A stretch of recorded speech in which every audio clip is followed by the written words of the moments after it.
or even a HF and no. Yeah, you got that right. My ass is not getting out of the recliner tomorrow. Could you possibly indulge in Nope. watching some professional football from that recliner tomorrow? No, actually, I'm going to watch the Deans. The what? The Deans. Who the hell are the Deans? Oh, the Dutch Lions. No, shit. You think I'm going to watch soccer on a Sunday afternoon? I don't. Oh, think wait a so. minute. I got it. You're going to watch the Cleveland baseball team. Exactly. That's what I'm going to do. They still in first place? Yep, by 2 games. Unless I don't know what they did last night. Neither do I. Let's see here. There's that. We ordered a pizza on our way home. Oh, did you? Got there at 11 o'clock. Oh. Where'd it go? I just saw it. Right there it is. All right. Somebody tried to call me. Oh.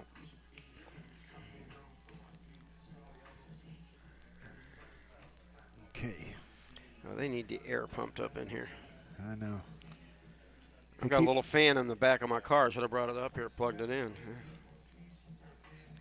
I was out on the wing, the left wing of the press box. I didn't want to take my equipment upstairs because I was afraid I don't blame my vertigo might come back at any time, and spinning around on that press box, that's only one way to go, and that's down. And it's not pleasant either way. I think I'm getting some of that. I think I'm getting some vertigo. 'Cause every time I bend over, yeah, I get a little dizzy for a second. Yeah, that's the beginning of it. That's when it happens. There's. I haven't had an attack in about 2 months, so I'm doing good. So I think my last attack was mid-July. Okay. Yeah, I'm just bent. When I bend over, it. I want to tell you one thing. When it hits, it is the worst feeling in the world when you're spinning around. Even if you close your eyes, it doesn't help. Is that? That's just when I bend over. Yeah. So that's the start of it, huh? Yeah. Oh shit. You can go see a doctor. They can help you with it. So. Well, yeah, I've already gone to a doctor, and they said they're going to send me to an ultrasound. Do an ultrasound. To make Yeah, sure well, it could also be something else too. I just hope it's not the start of a stroke. It could be that. If that happened, I'd have to take over some of your GSN stuff, wouldn't I? Till you were capacitated and able to come back and do it. That's if I could come back and do it. Yeah. I would probably continue Central State football for you if you weren't able to do it. We'd have to get you set up. But I don't know about the other stuff. Well, the other stuff would be canceled out. Central State stuff and Dayton baseball would be the only things I'm going to do. Yeah. If at all. If at all. And I think that you'll be able to do that. Hopefully. All right. Susan supposedly sent me some stuff on Facebook. Let's see. Only I don't know how to look that crap up.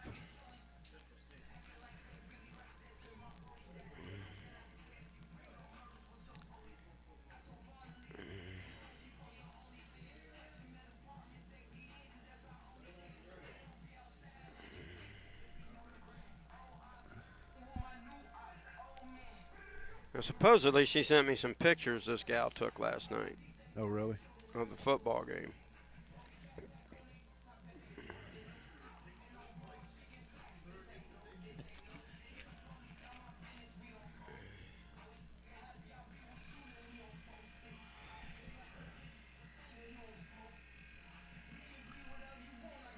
I think I got to get some new binocs.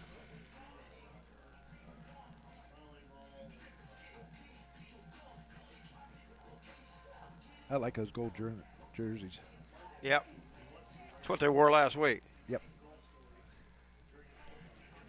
Let's see here. I got to get on that.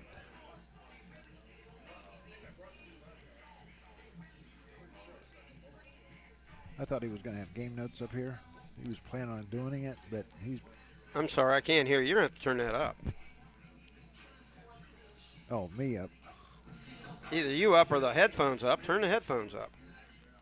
Check, check, check. Can you hear Yeah, me? there we go. I can hear you a little better now. Okay, I was telling you, I was thinking that he was going to have game notes for us. Yeah. He hadn't had time to do squat.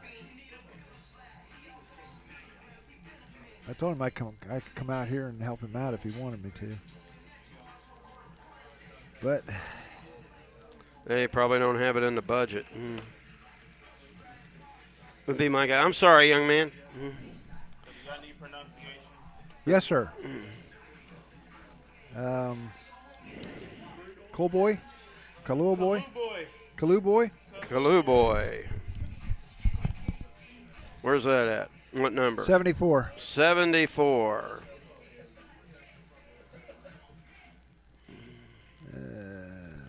Kalu boy. I'm on the wrong team. No wonder. So number 51 is now wearing 91. Okay, 51. That should. He said he pulled it off already, so that should be good on there. But you want to check it, yeah. 51 is 91. So right there. Oh, he's wearing 91? Wearing 91 because his jersey got ripped in half last week. How do you 51. pronounce his name, sir? His name is Christ Adachokin. Adachokin. Adachokin. Like I'm odding and choking somebody. Adachokin. Okay. Adachokin. Thank you very much. Thank you very much.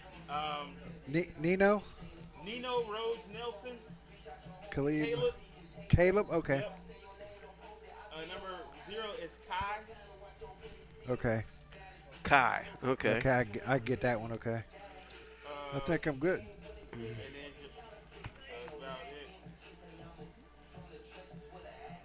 it. I'm good. Is it Damir Triplet? Damir Triplet. Yep. Yeah. Does he go by Young Loveless Yeah, or just Tyshawn Young Lovers. okay?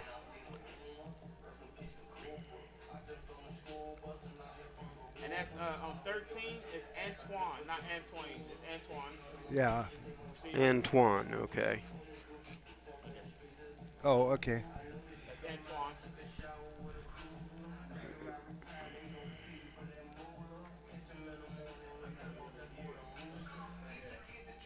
Yeah, I think I'm good. If you hear me screw one up, tell him to correct me. 5th round grade. Yeah. Is Antoine. that Kemmer? Kimmerer. Kemmerer, okay. Kemmerer. There's a town in Kamar? Texas called Kemmerer. Kumar grade. A late 4th, early 5th. I'm good. Thank you. Huh? No internet. What's going on?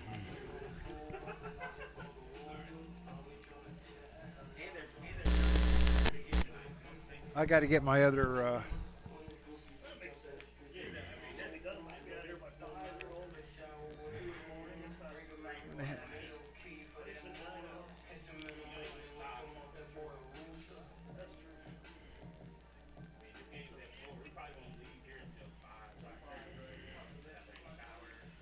Let's go back to this.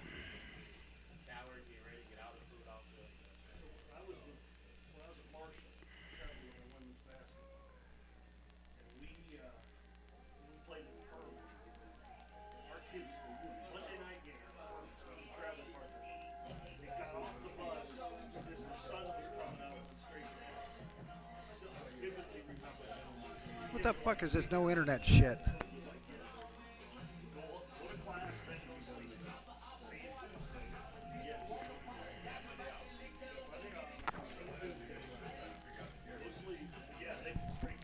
Brian's got to get this. Brian's got to get my other computer up and running. Is this your old one or your new one? This is like a. This was a backup for a while, and then the other one died on me. Oh.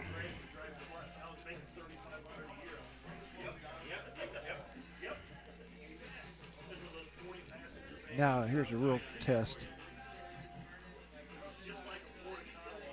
Oh, okay, found it. Oh, shit. I don't know about this. God, it's just driving me nuts right now. This fucking computer.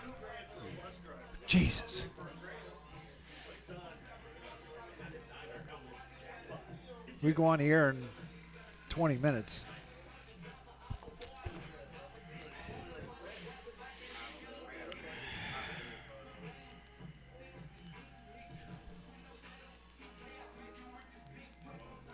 God damn it, come on.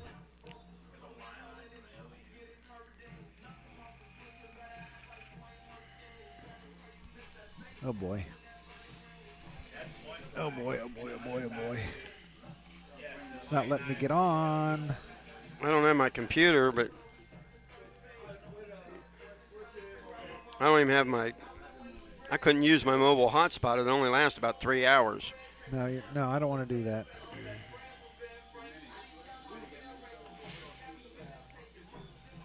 Because I don't have my bag with my plug-in.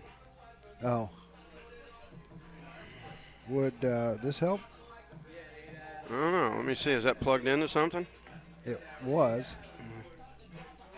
Let's see if that gets it charging. Got nothing to lose by trying it, Doug. Bah humbug. That little thing just kills me. It's not looking good for the home team here. Nope. Okay. It's worth the effort. Yeah. Well, this was working before, and now it's not working at all. Okay. Oh, go on Facebook for Brookville Banner. Okay.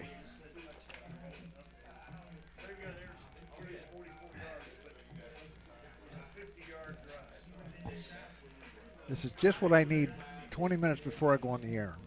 Things starting to screw up.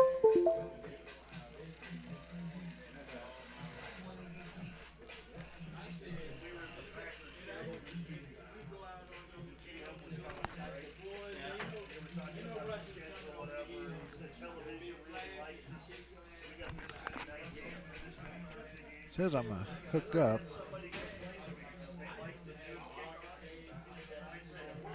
Okay, I'm good. We're good. I just can't get on. I can't get on any stats right now. Okay. See if I can get on maraudersports.com. They're going to do live stats over here.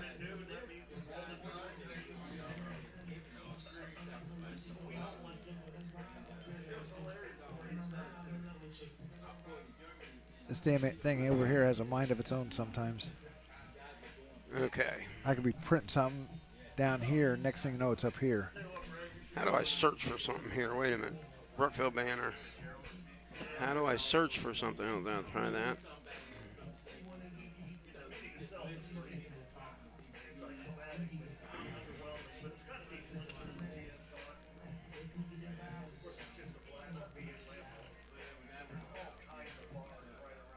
I don't know if we're going to have audio for TV.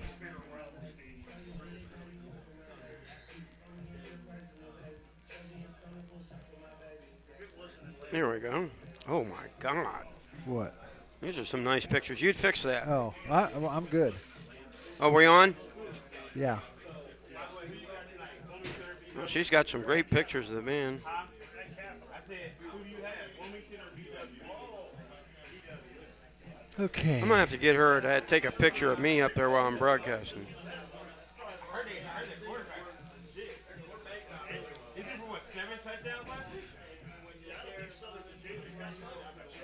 They lost to Southern Virginia last year, though.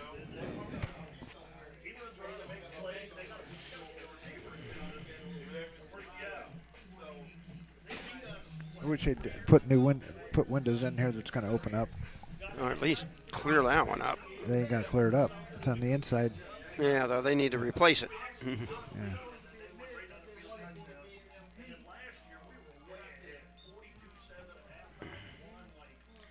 I'm almost tempted on seeing what it's like downstairs. What, to see what it looks like right below us? Yeah. Well, from looking from below, there's an big open spot from the bottom of this press box. Yeah, there is. That's where the new one's going. Yeah, they still haven't completed it. No, they haven't bought it yet. When it comes, it's going to come all together, and all they got to do is put it up. Just like they did all the other schools around here. It didn't take the Bucks long to score. Well, what do you expect? That's going to be a 60-0 game at halftime. Nah, I don't know if it'd be that much at halftime, but it might be that at the end of the game. Pass to Xavier Johnson. Okay. No, they got the ball again.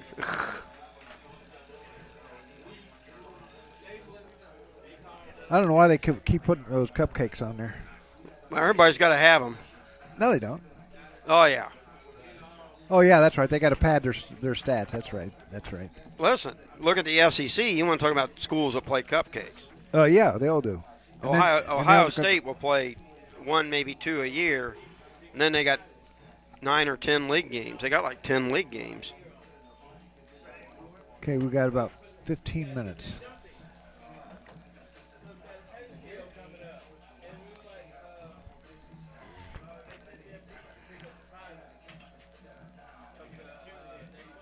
Well, they just scored another touchdown.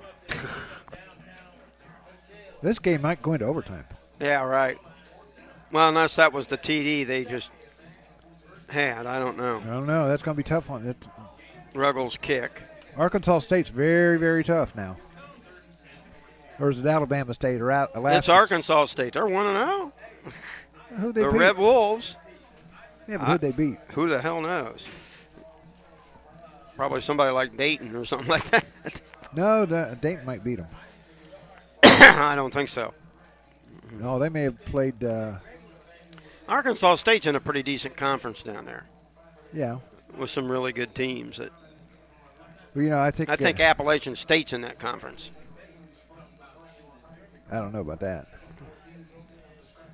But it's very important that Arkansas State plays Ohio State so Ohio State could pad their stats. Stroud could be considered Heisman Trophy material again. And everybody is happy. Everybody in Columbus is happy because they can talk about a win. Again. Okay. Because here's the thing. Over there in Columbus, everything. This is Ohio State. Everything goes around them. Well, I do know that. I mean, that's true. Just like here. Here's UD basketball. Everything revolves around them. I get that. Oh, shoot. I didn't want to do that. Yeah, they just showed me the drive. Is what they did. The replays of the drives. So it's 7-0 at the 10:04 mark.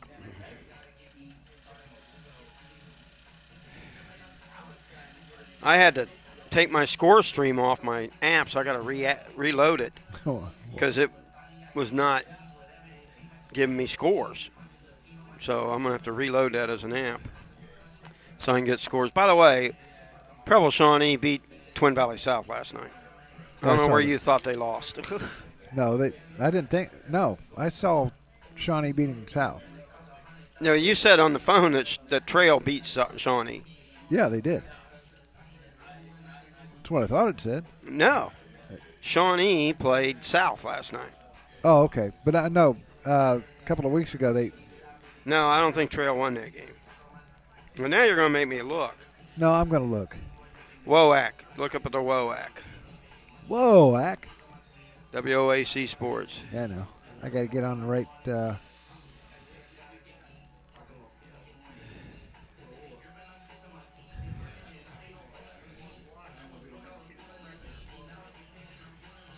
WOAC. Yeah, I looked at it several times and I thought I saw that would happen. Holy shit! National Trail's 3-1. Yeah, well, they were building.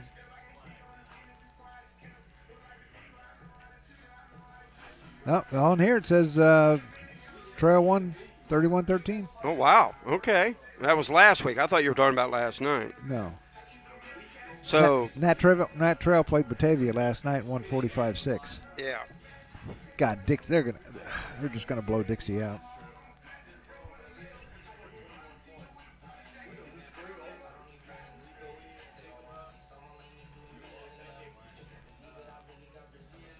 And that was at Preble Shawnee. Yeah.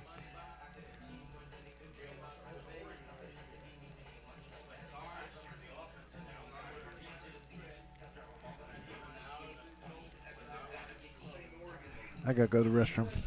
Okay. You got 12 minutes.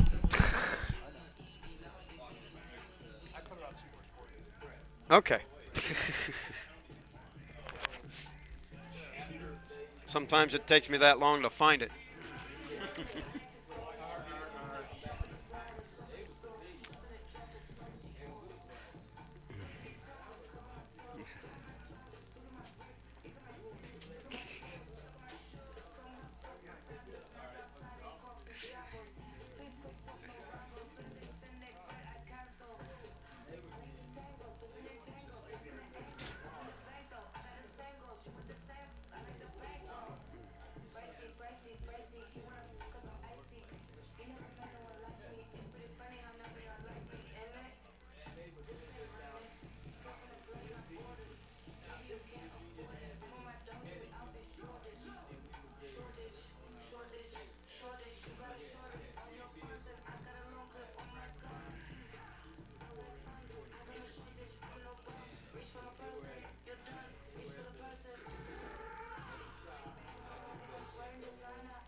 I'm back.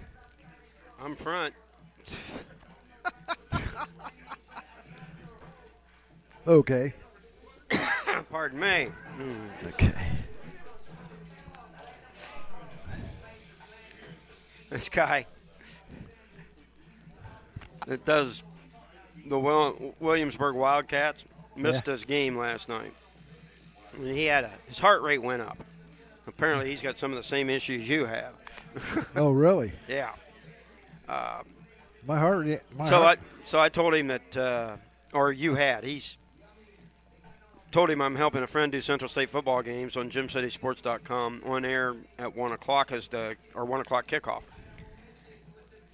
He goes, gotta love it. And I said, yeah, thanks, I must. Or why else would I do all this stuff? I could be home with my feet up watching college football, or what says it's college football with all the NIL money going to the big schools. Yeah, really. I do love my college football, especially Ohio State, the Big Ten, and all the other schools. Small college games are great to watch live. Okay, off the soapbox now.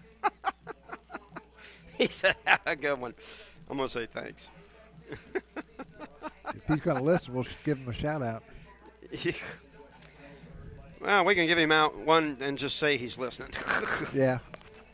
His name's Mike Fisher. Okay. I got to redo this in here. That'll give you a project tomorrow. Like hell it will.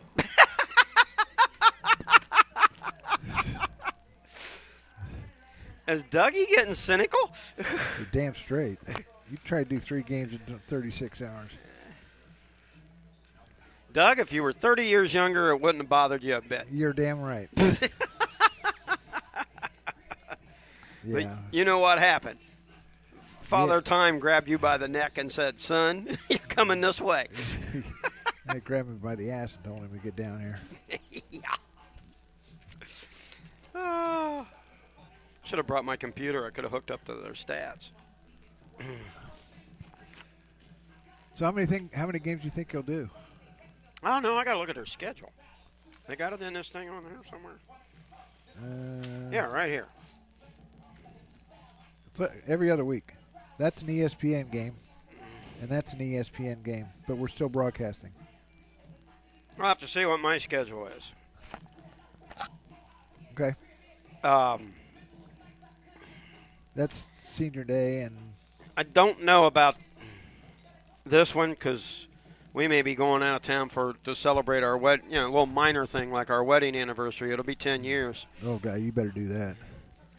So I got to weigh college football or my wedding anniversary. Which is more important?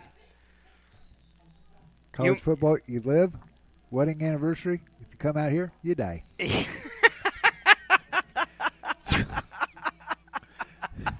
Okay, weigh the fact. Live or die. I've had a good life.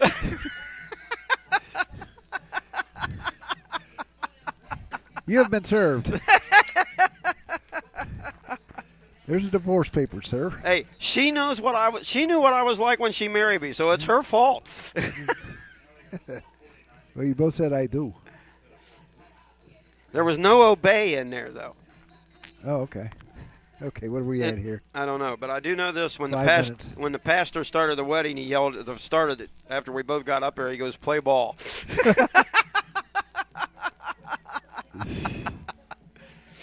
He's been dead 5 years. That's hard to believe. That pastor. Oh, yeah? Okay, we got 4 minutes. Oh, I need somebody to turn that microphone on.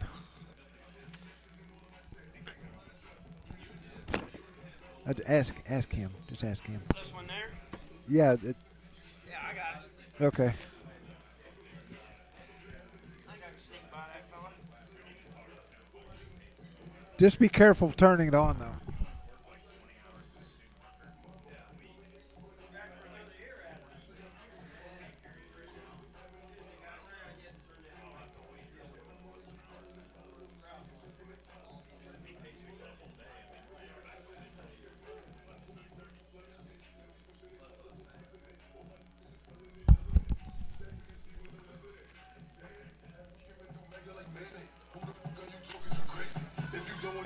Got it.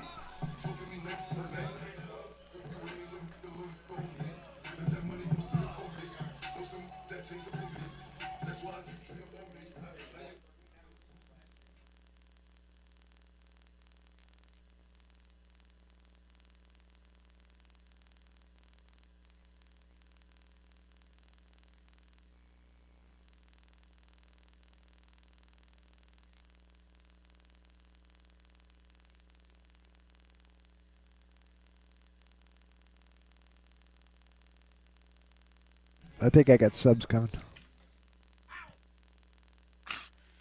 Caught my ring in the chair.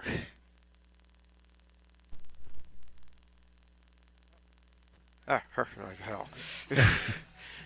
Let's go in here before I start swearing. That's not going to hurt us. Okay, they're 0-1. They lost to Delaware State last week. I don't know what the score was. Neither do I, but I'll tell you this much. Right, Central State is 1-0. Yeah, and they looked pretty. They looked real good last week. Of course, we don't know how good the other team was either. So, but they did, and from what I watched, they looked a tremendous amount better than last year. Oh, yeah. Leaps and bounds, a lot more organized and that kind of stuff. Well, you know, Twan Hines is from Northridge. Yeah. Well, like I said, they got 11 guys from this area on that team, on this year's team. Okay, we got a minute and a half. Uh-oh. 7-3. The comeback has started by Arkansas State.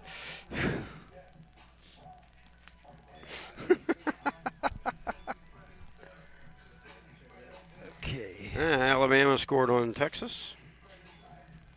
Love if Texas knocked them off. Oh, I would too. I would love to see that. There might be a time where I may have to stand up. I'm probably going to stand up throughout most of it. I can't imagine not standing up. I wonder if Arch is going to show up. He said he was coming. Okay, less than a minute. Going to do an open, go to the coaches, and... Yeah, that's like way too big, but that'll work. Thank you. Appreciate it, Nick. What's that? What did you give me? Central State shirt. Oh, cool. I love that. I'll wear that. Okay, here we go. 15. Maybe I can get this to shrink. Okay, I got to turn everything off here. Okay.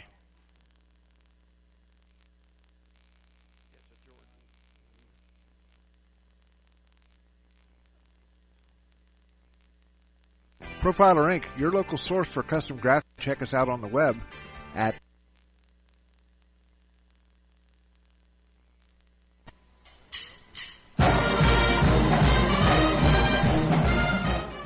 Gem City Sports Network presents Central State Marauder Football. Today's game is being brought to you by Central State University, for God, for Central, for State, by Profiler Performance Products, by G&G Fitness Equipment, 641 Minersburg, Centerville Road in Centerville, by Don Brown Sports Apparel, Big League. Look for a minor league price. By McAfee Heating and Air, any season, anytime, McAfee. By Profiler Inc., by the USO, by Special Wish Foundation of Dayton and Southwest Ohio, and by the Gem City Sports Network, your source for local sports in the Miami Valley, the Gem City Sports Network. And now, here's the voice of the Central State Marauders, Doug Brown and Bill Idle.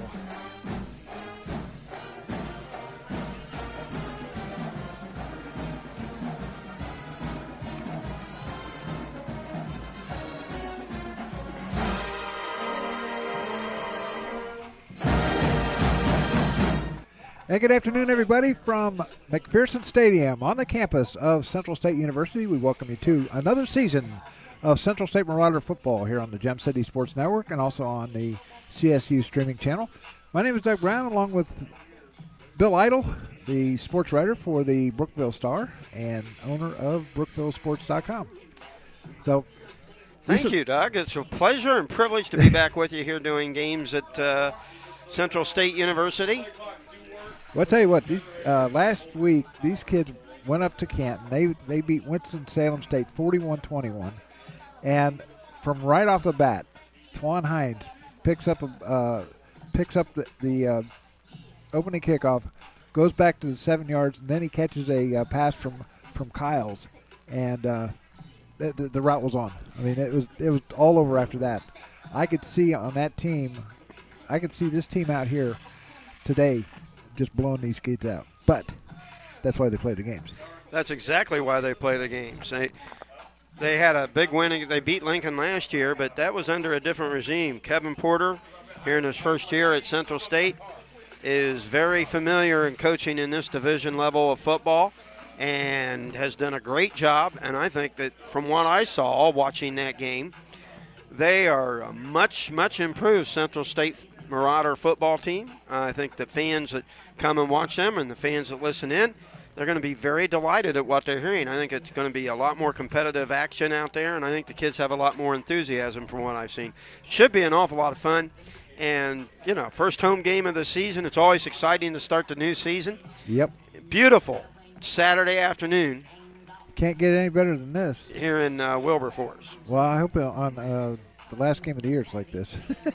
Well, we'll see. In November, I hope it's like this. But, of course, you mentioned a new regime with Kevin Porter. They got Michael Irvin as an associate head coach. Offensive coordinator is Buddy Blevins. The quarterback's coach is Michael Whitley. Running back coach is Anthony Armstrong. Offensive line coach is Bradley O. Defensive line coach and run coordinator is Corey Stone. Defensive back coach is Colby Brown Sr., no relation. And the student assistant coach is Tyreek Henderson, who was the quarterback last year, I believe. Yes. And another student athletic assistant coach is Elijah Burton. But, you know, those guys, they went out and they recruited. They did a lot of recruiting all over the place. And they've got 11 kids from the Dayton area on this team right now. And one of them was Twan Hines, who ran from Dayton Northridge, who ran that opening kickoff back. And I thought he was going to score. But there's 11 kids on here. And so if you get a chance to come on out to Central State sometime this year, they play at home every other week. That's the way the schedule works out. So we're going to take a break. When we come back, we had a chance to talk to the head coach of the Central State Marauders, Kevin Porter, and we'll be back with that right after this, along with a player profile. Be right back.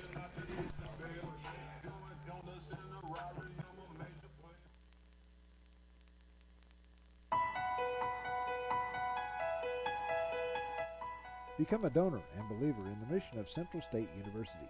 Help CSU thrive for years to come. To learn more, go to www.csubelievers.com. Our new funding website is safe, easy to use, and can be easily accessed from any mobile device. Visit www.csubelievers.com. Become a CSU believer today.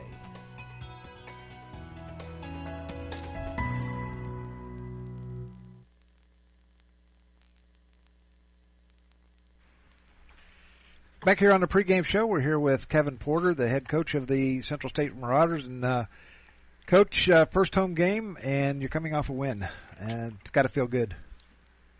It does. Looking forward to the game today. I think,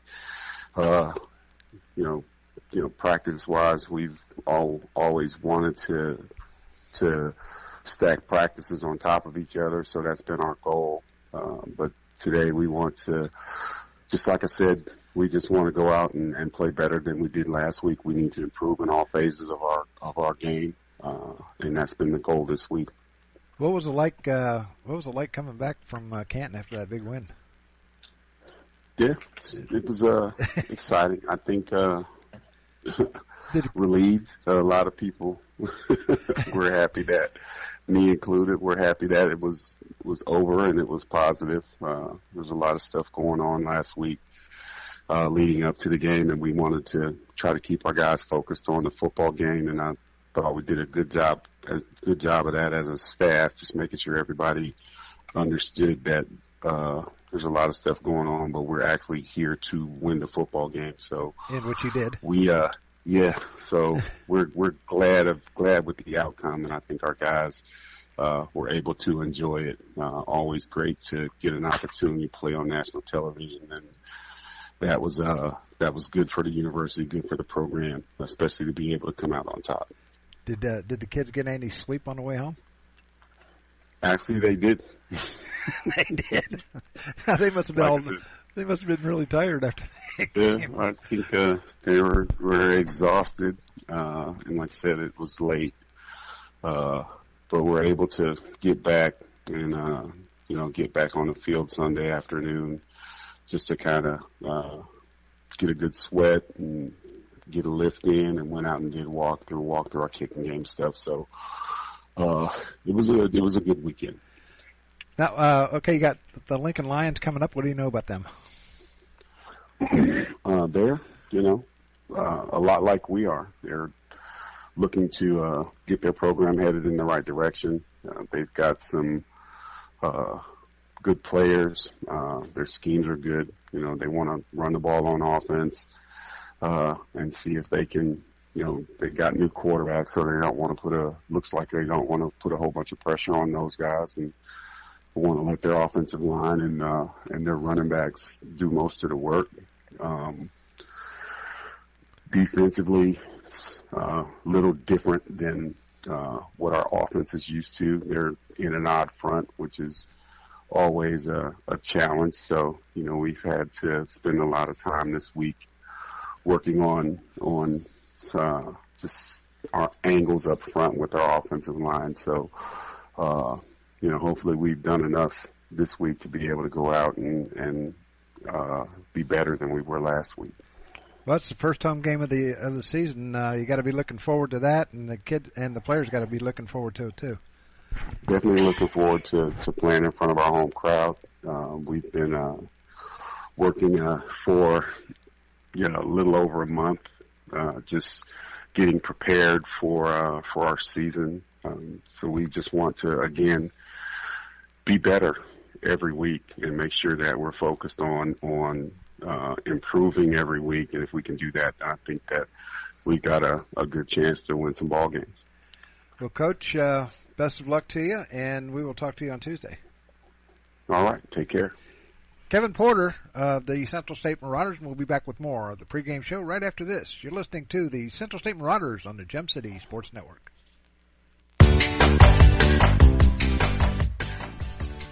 Hey, sports fans, you all know Don Brown. He was born and raised here in the Miami Valley and have met many of you somewhere along that line as a player, coach, or sports broadcaster for WKEF and WRGT-TV.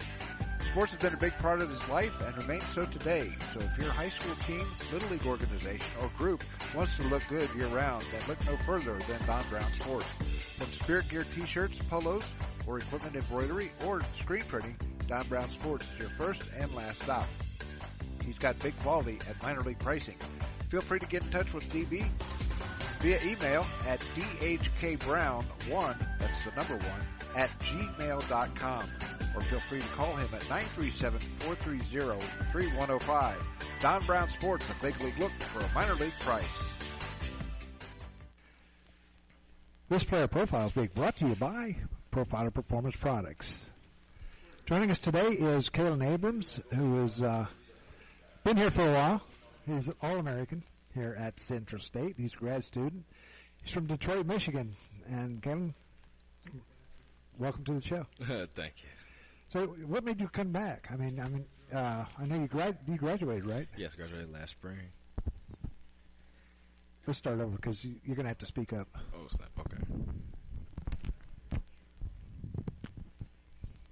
Okay. Today's player profile is being brought to you by Profiler Performance Products. Today we are joined by Kalen Abrams, who is a graduate student from Detroit, Michigan. And Kalen, welcome to the player profile. I think you've done this before. Oh, yes, a while back. I don't know if some of the questions may have changed, but you probably forgot them. Yeah, it's okay. So, what is your major? My major was in Management Information Systems Business, but I came back to get the MBA in Project Management. Okay. So you like this place so much you can't get away from it. More so, let's say, had unfinished business here. Oh, okay. Do you have a job waiting for you when you graduate? No, not at the moment, no. Okay, you going back to Detroit? That's not the plan. Oh, not okay. Just going anywhere, huh? What made you want to come to Central State? Central was the first school to offer me a full-ride scholarship. Oh, yeah? Yep, especially athletic and academic, coming in as a freshman. Okay. Now that you've been here for 4 years plus, what do you like most about it? Adversity. Yeah. It really challenges you as a person. Yeah, a lot of people say, and you may agree with me too on this, but it's like a family atmosphere. Oh, yes. Most definitely, especially you form great relationships. Like, that's kind of another reason. Like, along with unfinished business, the relationships are formed here. Yeah, there's people you will always be friends with from now until the end of the time. Oh, yes. Okay, now the tough ones. Favorite food, and not your mom's. Oh, I got you. My favorite food, let's start with fruit. I love grapefruit. Oh, okay. Grapefruit is my favorite fruit. As far as the food, I love barbecue chicken pizza. Oh, okay. Favorite restaurant? Famous Days. Where's that at? It's a famous barbecue, like rib spot in Michigan. Oh, okay. Detroit? Yes. Okay. Favorite band or singles artist? My favorite band, Motley Crue. Really? Yes. Okay. Single artist, Future.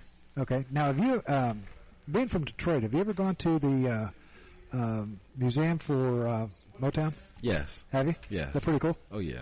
Okay. It's actually down the street from my church. Oh, really? Yes. Okay. Barry Gordy and crew. Yes. Favorite movie? My favorite movie, Training Day. What's that about? With Denzel Washington and Ethan Hawke. Oh, okay. All right. If you had a chance to meet an actor, who would it be? And I have a feeling I know who it's going to be. To meet an actor? Yeah. Denzel Washington.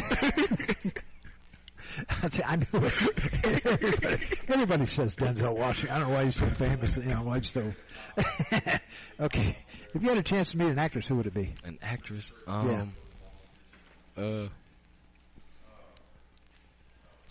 What's her name? In Blindside. Angela. And Blindside? Yes, in Blindside.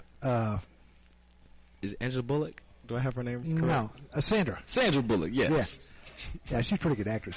That's Angela Bassett I was thinking about. Okay. Yes. Well, she's pretty good, too. If you, in one word, you've been here quite a few years, but you've had, 3 different coaches? Yes. Okay. Coach Porter, in one word, describe him. I knew this was going to get you. In one word, describe Coach Porter. Every time I ask that question, it doesn't matter if it's for volleyball or basketball or football. It always stumps them. Ambition. Okay. Why do you say that?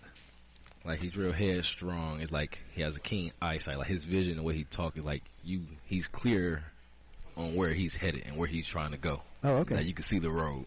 Okay. And no matter what's in his way, he's going to push it out this way. Okay. Who's your favorite sports team? It could be any team in any sport. My favorite sports team, Chicago Bears. And you're from Detroit, and you're saying the Bears? Wow. Okay. Why the Bears? I like Chicago. Oh. I like Chicago as a city. So the reason I say that is because the Lions and the Bears, same. Oh, I know. Oh, okay. Has nothing to do with the team. It's the city, so therefore, if I'm in the city, I guess I'll be in the team. Okay. Favorite player in any sport? Khalil Mack. Okay. For the Chargers. Okay. That's because he's linebacker? Yes. Okay. You kind of watch him a lot when... I do. Okay. That's why you're an All-American then. What is your favorite sports moment that has happened to you in your lifetime? Winning the state championship in high school. Okay. Where'd you play the game at? I'm at Ford Field. Oh, Ford? Okay. You ever go to the Pontiac Silverdome? Nope. Okay. I take it you like to travel since you've been here. Yes. Okay, what is your most favorite place that you've been to? Like on vacation or even here? My favorite place I've been to since I've been here, Orlando, Florida. Is that the theme parks down there? Or, yes. Okay. Over at Kissimmee with the resorts. Okay. What vacation spot would you like to visit in the future? Bali. Really? Why is that? Why Bali? The water looked nice. Oh. Okay. What is one thing that you would like for the listeners to know about you? I can play the harmonica. Really? Yes. You're going to do the national anthem one day? Whoa. Hey, Nick, he's going to do the national anthem of the basketball game on the harmonica. You're going to run like you're going to run. What would you do? Now, here's the hardest question. I didn't ask this before. Okay. What would you do if you had no cell phone or no computer? No cell phone, no computer. What would I do? Yeah. Because if you go to Bali, you may not have that. Yeah, I guess I'll just be under the grid. Like, not much I can do. You'd have to go. Well, actually, you'd have to go find a payphone. And those are extinct anymore. So. Yeah, like, I haven't seen a payphone in never. I'm 22 and I never saw a payphone. Really? Never saw a payphone. Oh, they used to be on every block in Dayton. Oh, man. Because people needed them at the time. All right, well, Kalen, thank you for coming on, and best of luck to you this year. And, thank you. And are we going to? Here's another question I was going to ask you. Are we going to see you in the NFL? Yes. Okay. What team? Oh, the Bears. That depends on how God leads me. Okay. Kalen Edwards of the Central State Marauders. He's a linebacker, All-American, and he's a graduate student. So, Kalen, we'll see you on the field. Yes, sir. Thank you. We'll be right back with more after this timeout. You're listening to the pregame show here on the Gem City Sports Network. We know that purchasing a new system is a big decision. At McAfee, we feel you should only have to make it once. That's why we offer lifetime, worry-free coverage on new McAfee systems. Never a charge for repairs, never a charge for maintenance, not even a charge for filters. And when the day comes the system needs replaced, you're covered. Any season, any time, McAfee. Contact McAfee Heating and Air at 937-438-1976 or www.mcair.com or 1-800-AIR Repair. Profiler Performance Products is an all-American manufacturer of racing cylinder heads and intake manifolds. From two-time Drag Week winner Jeff Lutz to the winningest bracket champions like Disco Dean Karn, Profiler Performance has become the overwhelming choice of drag racing's best-known name. Profiler Performance offers the absolute best bolt-on performance for cylinder heads and intake, utilizing their own in-house custom casting and CNC machining. For more information, visit profilerperformance.com or find them on Facebook. Profiler Performance, they make power they haven't even used yet. And back here at McPherson Stadium on the campus of Central State University, we welcome you back to opening day here at McPherson Stadium. It's the home opener for the Central State Marauders as they take on the Lincoln Lions. Last week, Lincoln lost to Delaware State, and last year, Lincoln was the only victim to the Central State Marauders, as the Marauders went 1-9, but they're already 1-0, so everything's looking up so far for Central State. So, put your coaching hat on there, Bill, and what would you be telling the boys right now? Well, first of all, if I was the coach, I would be telling the players you had the one win. You got to forget about that. This is the only team that we're playing this week, so they're the best team we're playing this week. And that's how you got to look at every single game. And to go out, your first game at home, you want your home fans to be proud, so you want to go out and play your hardest and try to play your best football from the beginning of the game to the end of the game and impress the people here so that they can tell all their friends and get more and more people in the stands. That's what I would be telling my team. And the last thing would be, above all else, have fun. It's college football. Have a good time. It's a business to us, but let's have some fun out there. The Lincoln Lions come in, they 0-1. As I said, they lost to Delaware State last week. They have a quarterback change.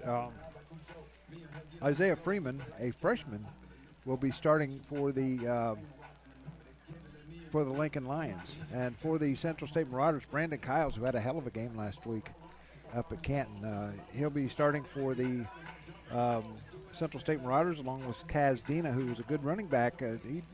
He had a couple of good runs last week, and then Twan Hines from Northridge here in Dayton. That kid was amazing. Scored a touchdown, scored the first touchdown of the year, and then on top of that, before that, he runs 80 yards on a kickoff return. So there's a lot of people from Dayton, Ohio, who are aware of Twan Hines and his athletic abilities and how good he was on not just the football field but the other endeavors that he took part of.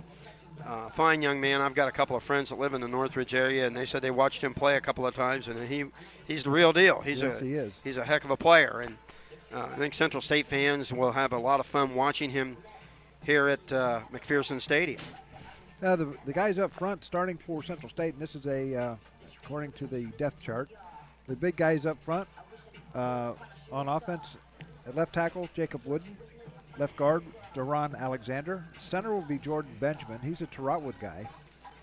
Genesis Hartley, who is a senior, been here for the last 4 years. Big kid, nice kid. He's from Montgomery, Alabama. He'll be at right guard, and right tackle, Richard Gaskins from Jacksonville, Florida. The receivers will be Twan Hines, Micah Lowe, E.J. Wash, and Brandon Brock. The running back will be Kaz Dina. Defensively for the Central State Marauders, it'll be Malik Johnson and his brother Montego. They'll be at safeties. Chris Swan, I don't think he's playing. I think he got hurt last week, so Melvin Bessis will be starting. And Anthony Mack, Travion Searcy, Corwin Hurt, Jaleel Lenore, who was the star of the game last week for Central State, and Kalen Abrams, of course, Caleb Constable, James Drain and Ezekiel Kennebrew will be the starters for Central State on defense. So we're waiting on the coin toss as the Lincoln Lions, they'll be dressed in their white jerseys with orange numbers, blue pants, blue helmets. Marauders will be dressed in their gold jerseys with gold pants and maroon helmets. So we're going to take a break. Be back with more after this timeout. You're listening to the Central State Marauders on the Gem City Sports Network. Why do you exercise? To look better? To feel better? To drop a few pounds? To train for an event? To defy age? Or to keep your ability to say yes to the things you love to do? Whatever motivates you, G&G Fitness Equipment is here to get you there. Treadmills, ellipticals, rowers, bikes, home gyms, and accessories. We'll pair you with the right equipment, teach you how to use it, and be there every step of your fitness journey. G&G Fitness. Your goal is our goal. Central State is the most affordable four-year public university in the state of Ohio. With stellar academics and affordability, we provide a high-value education to our students.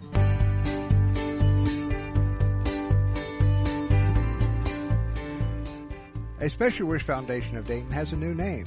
It is now a Special Wish Foundation Dayton and Southwest Ohio chapter.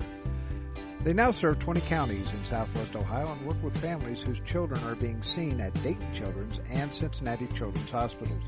The organization has granted over 1,800 wishes to those children battling life-threatening illnesses. To find out how you can help make a special wish come true, log on to their website, aspecialwishdayton.org, or call them at 937-223-WISH. A Special Wish Foundation is a 501c3, and all funds stay within the local community to support local children.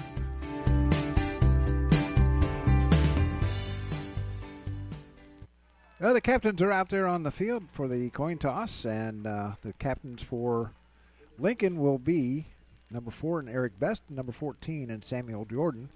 For the Central State Marauders, it will be Malik Johnson, number 5 in Kalen Abrams, pick number 77 in Richard Gaskins, and number 17, and then is Brandon Kyles, the quarterback.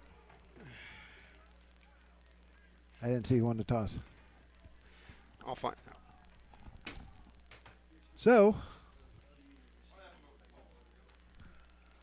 the Marauders, like I said, will be wearing their gold jerseys, and they look sharp. They really look sharp.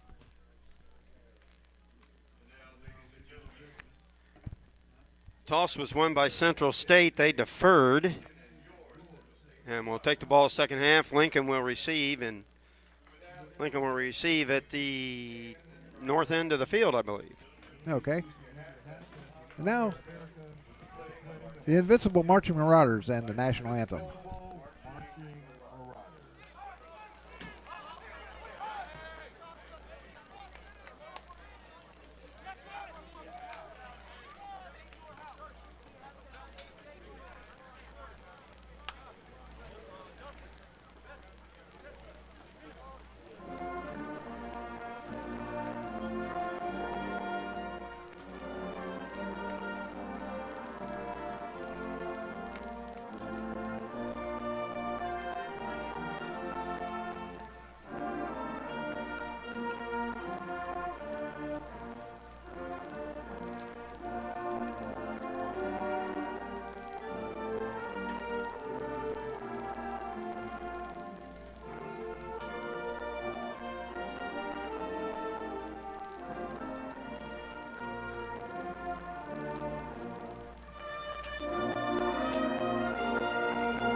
our national anthem with the Invincible Marching Marauders. You'll hear them at halftime here at McPherson Stadium. I don't know why I said basketball already. So the Marauders and the Lions are set to do battle here at McPherson today as the home opener for the Central State Marauders. The Marauders 1-0, Lincoln 0-1. Your final thoughts there, Chief? Well, the teams are getting their last-minute instructions by both the coaches, and Central State will tee the ball up, and as you watch your radio and computer, Central State will be moving right to left here in the first half. They will be defending the south end and moving south to north, and they will kick off as Lincoln's getting their final instructions and getting ready to go back and receive the opening kickoff. And Doug, I'll tell you this, it's college football. It's the home opener for Central State. I don't care what division or what kind of college football, it is still great to have college football back again. And here with the kickoff and all the exciting action of the Central State Marauders is the voice of GymCitySports.com and the voice of the Central State Marauders, Doug Brown. Jose Chairs will tee it up for the Marauders. They will be going right to left on your dial. Back deep for the Lincoln Lions.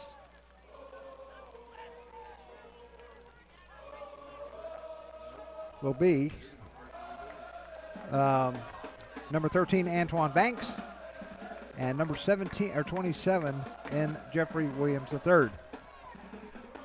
So sit back and enjoy this afternoon's game between the Marauders and the Lions from McPherson Stadium on the campus of Central State University. I've been wanting to say that for a long time. That temperature is about 70 degrees under bright sunshine. Very few clouds in the sky. So they're going to having a little clock problem right now.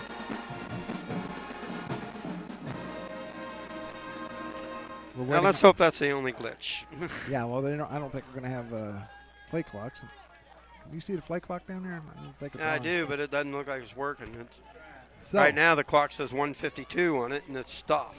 So How do we set the game clock? now they're trying to solve the problem as we speak. Okay, I did it. So, last week was the first game jitters. This week it's clock problems. There you go. So here we go. The clock is set 15 minutes.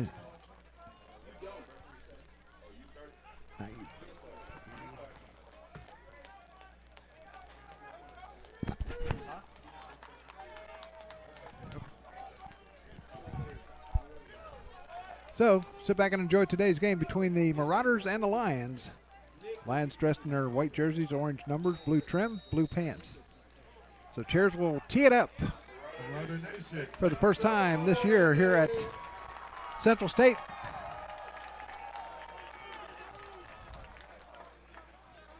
Jose approaches the ball. Here's the kickoff, and it's coming down end over end, coming over to number 27 in Williams. He's taking it at the 3 to 10 to the 15 to 20. Cuts up the middle, and still on his feet. And Thicker still on his feet up to the 37-yard line. They thought he had him stopped. And here we got a little action going on. And two guys had a little bit of misunderstanding already. Just a little bit of hard-hitting football. Yeah. So it'll be 1st and 10 for the Lions at their own 33-yard line, just underway here at McPherson Stadium. Coming out will be Isaiah Freeman for the Lions. 3 receivers to the far side, one to the nothing, and in the backfield.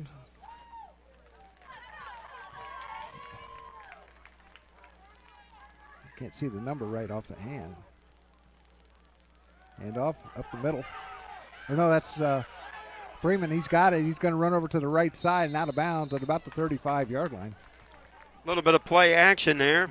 Working out of the spread offense with trips to the left He was looking downfield towards the left sideline. Nobody broke open, and so he went running for his life and was eventually ran out of bounds after about a yard gain. They're going to mark it at the 34, second down and 9. 4:30 remaining here in this first quarter. There's a handoff up the middle.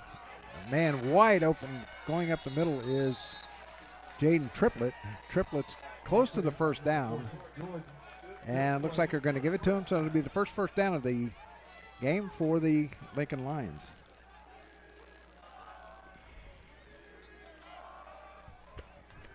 Double numbers will kill you every time. That was Samuel Jordan carrying the ball, but we got a flag before the next snap.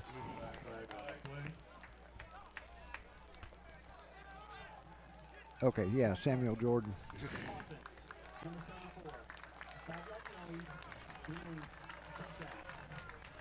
Well, that Jordan or Triplett's not playing. Yes. False start against the Lions, and they'll be backed up 5 yards. 1st and 15 at the 39-yard line. Man coming in motion is Stevens. He's now set on the near side. Freeman on the run. Gets up to the 47-yard line before being brought down by the Marauders, Jahan McNeil. Straight little option play, but the quarterback opting to keep the ball. If he gets a hole, he can cut up. If not, he had two running backs there where he could pitch out to one or the other. Two receivers to either side. Freeman all alone in the backfield.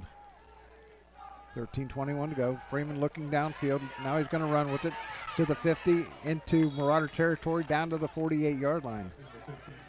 Stopped on the play by Abrams and Anthony Mack. So Anthony Mack really played that well. He came up for contain and made the first hit, and Abrams came in late and helped finish him off. So it was really a very well played by the Marauder defense, setting up a 3rd and 2 here at the Central State 48. Freeman going to take it himself, quarterback keeper, and he's got the first down, close to the first down. I don't know if he got it or not. It's going to be about a half a yard shy from the way it looks. Making the tackle over there for the Marauders was Montego Johnson. That was Andrew Banks on the carry. So it's going to be another first down for the Lions at the Central State 46-yard line. The official on the near side said that he had a little bit better forward progress than the one on the far side. So he gets the first. So now Freeman back in the lineup for the Lions. Fake handoff. They throw it. Freeman has it now, dumps it off. Gets it to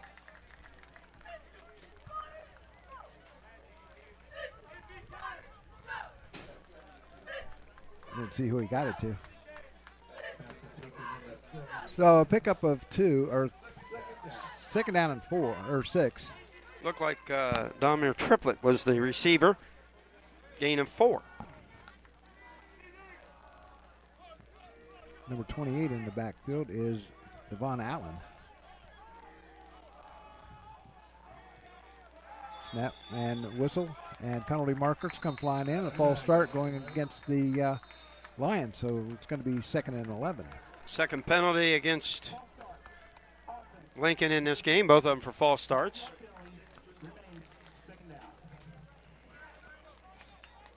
They've shown 5 different sets already.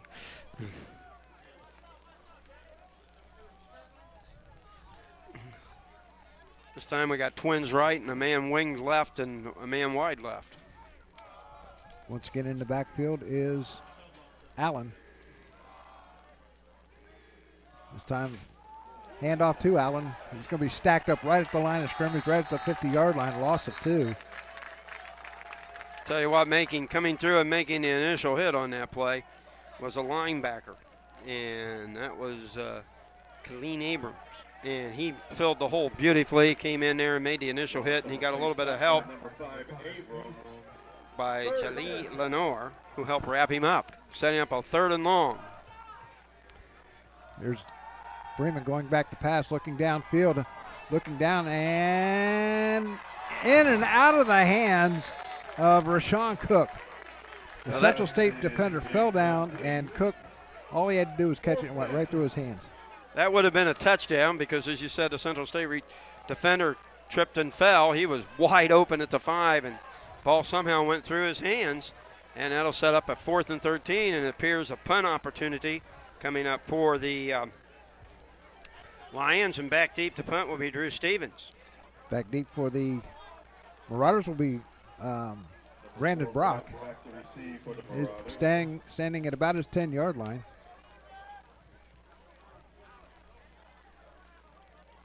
So 4th down and very long. Good snap. Little rugby-type punt. And it's going to go out of bounds at about the 25-yard line. And Brandon Kiles and crew will be stepping onto the field for the first time this year at McPherson. So 1st and 10 for the Marauders at their own 25-yard line with 10:14 remaining here in this first quarter. And no score. That was a 24-yard punt. Here's Kiles in the shotgun. Fires over to the right side. Pass is incomplete, intended for Brock. Pass was thrown a little low as they tried to do a little bubble screen on the right-hand side, Doug. And what happened, Lincoln was all over that. So it was probably best that the ball was incomplete, or they might have lost a couple of yards. So 2nd and down 10. 3 receivers to the far side. Handoff, this time going to Kennebrew. Kennebrew stood up at the 25-yard line, so it'll be 3rd down and 10.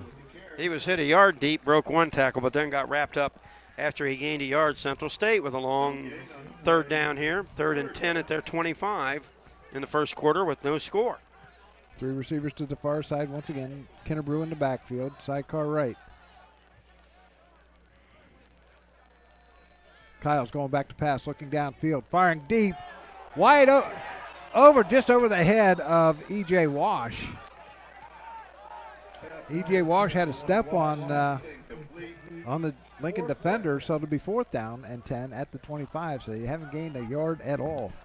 Just a deep post, and he had a couple steps, but the ball was overthrown, as you said, and it results in a Central State punt.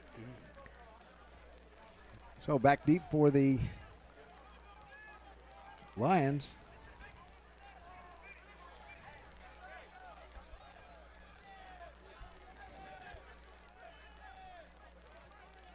Can't see the number. Punt coming down, a short punt. Going to hit it about the 39-yard line. And they touched it. Picking it up is the Marauders' Jalen Phelps. And then we have a late flag thrown, which will bring the ball back out, but I believe it'll be Central State ball on the muffed kick. Yeah, the Daniel Scott touched it. Or appeared to touch it. The officials are getting together. I never saw a beanbag come flying out on that play. Lincoln thinks they have it. Well, like I said, I never saw a beanbag, so maybe it was not touched. No, they're discussing it at about the 30-yard line, and it looked like he touched it, though. All 5 of the 8 officials are in a little huddle. Main idea is get the call right. That's right. One way or the other. Must point out they're a lot closer to the ball than we are, so they can see a little bit better. Yeah. So we have 8:20 left here in the first quarter. 9:20. Or is it 9:20? It's 9:20. 9:20. Ah, man, their 9s look like 8s. I know. So they're still discussing it down there. Coach Porter's halfway out by the numbers there. So here's I got it. I'm just trying to see. Here's what they're. The rules on the field is the kicking team recovers the ball. They cannot advance a kick. After the play, personal foul, kicking team number 43. 15-yard penalty from the spot of the foul. First down, Lincoln University. He pointed to Central State, or pointed to Lincoln. Okay, you got it right. Central State will have the ball 1st and 10 at their Lincoln 45-yard line with 9.5 left here in this. On a muff, you cannot advance the ball if you recover it. On a muff, and that went off his hand, so that's considered a muff. But the penalty was for, I think the guy that was trying to catch the ball started to get up, and a Central State player hit him from behind, and that's what the personal foul was called, while Central State was going after the ball.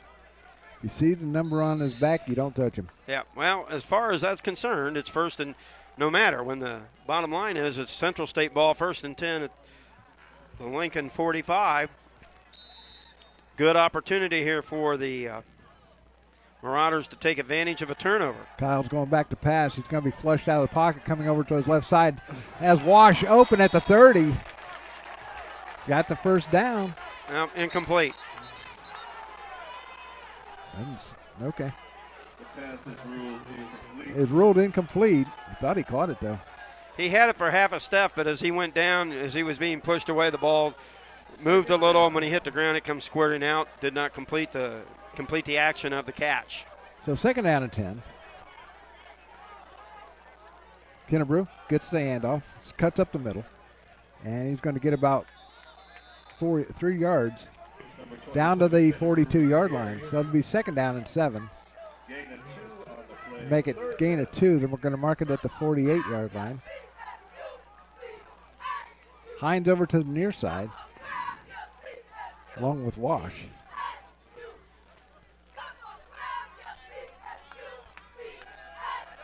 Kyle's back to pass over to the far side. He has a man in number 26 in Micah Lowe. Close to the first down. It looks like about a yard short. Good tackle by the corner. Immediately wrapped him up as he made it. So it's 4th and 2. Here's a possession play. Big play here for the Central State Marauders. 3 receivers to the near side now, and Kennebrew sidecar left. Kyle's going to keep it himself and not make it. He did not make the first down. As a matter of fact, he lost a yard.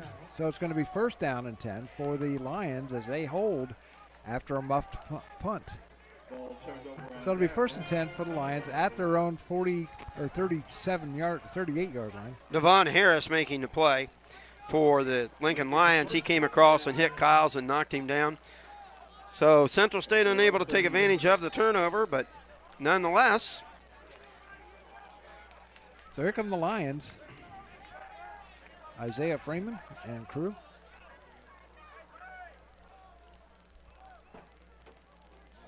Fake handoff. Freeman fires across the middle, and almost a one-handed catch by Demir Triplett. Just a little slant play. The ball was thrown high, and Triplett climbed the ladder, stuck his big paw up there, but could not bring it down and under control. Central State had a man right on him. So it's 2nd and 10.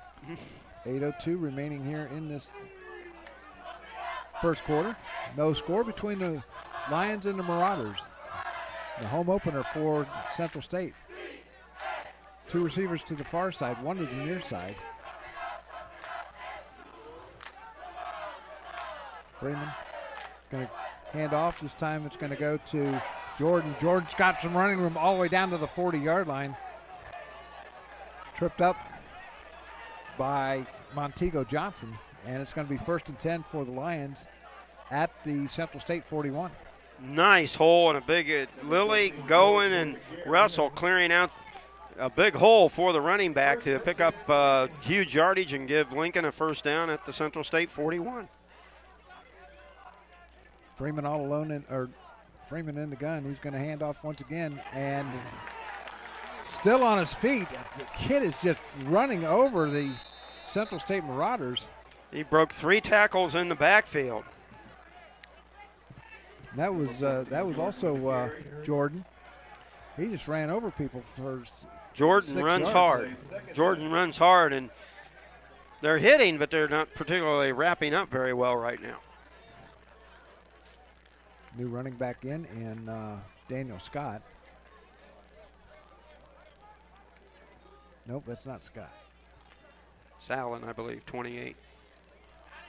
Allen is going to be brought down by Abrams right there at the 37-yard line. Good play by the Marauders. Again, getting through a gap and hitting him in the backfield for about a yard loss, bringing up 3rd and 6 at the 6:30 mark here in the first quarter, and no score between Central State and Lincoln.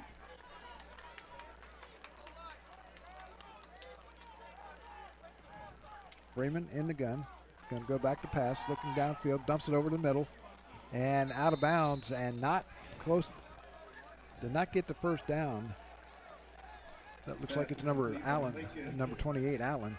Just a little swing pass off to the left. He goes out of bounds at the 34. Lincoln with some personnel changes.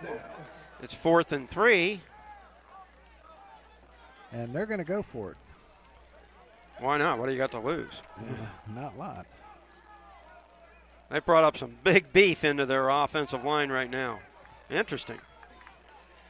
Different quarterback. Keeping it is Banks. Banks gets the first down, and he's at the 30-yard line, so he's got an extra yard to spare. So it's going to be 1st and 10 for Lincoln at the Central State 30-yard line.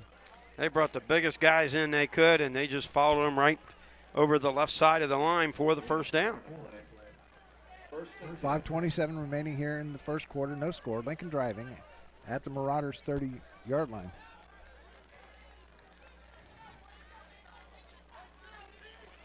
Freeman gets snap, firing, coming over to the near side, and has a man open. Caught by Rashawn Cook, and he goes out of bounds, but at about the 22-yard line, but he inflicted some punishment on the defensive back for the Marauders on that play. So it'll be 2nd and 8, or 2nd and 2 from the 32-yard line.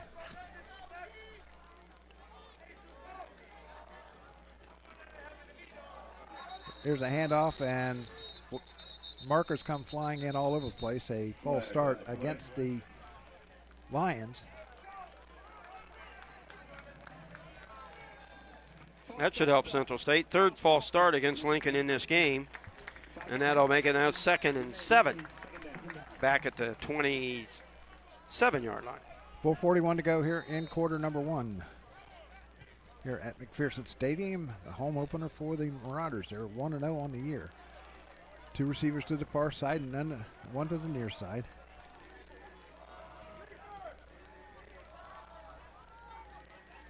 Here's a handoff.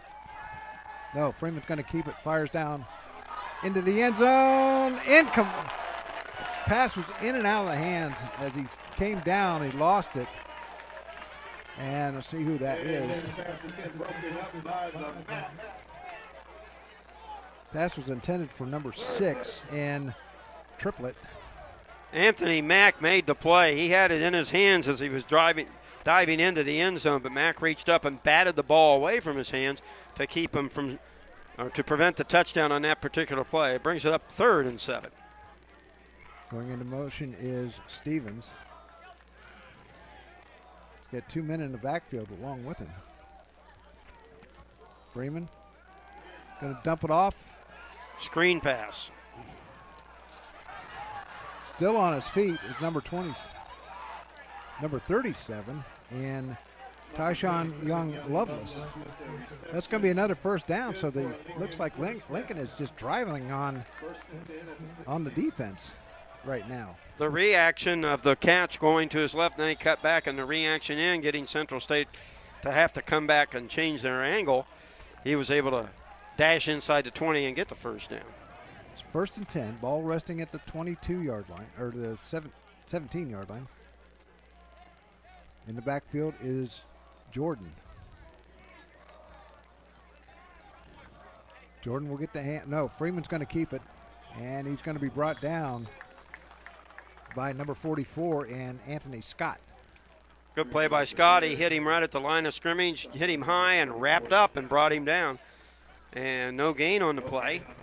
And it'll be 2nd and 10 at the 16, Doug. 3:22 left here in this first quarter. No score between Lincoln and Central State. But this is the first red zone opportunity for either team. So here come the Lions. 3 receivers to the far side. Trying to hit receiver over to the near side and in triplet. And it bounced off his hands a couple of times and that went out of bounds. So it's 3:02 left and it's 3rd down and 10 at the 17-yard line. Once again, Anthony Mack providing the coverage on that. He was right there with him, and when he jumped up, he was sticking his hand up. I wasn't sure whether he hit the ball or not, but nonetheless, it's still an incomplete pass. And good defensive coverage by Mack on that play. So back in the backfield now is Devon Allen, and quarterback in there was Banks. Banks gets a couple of yards to the 14-yard line.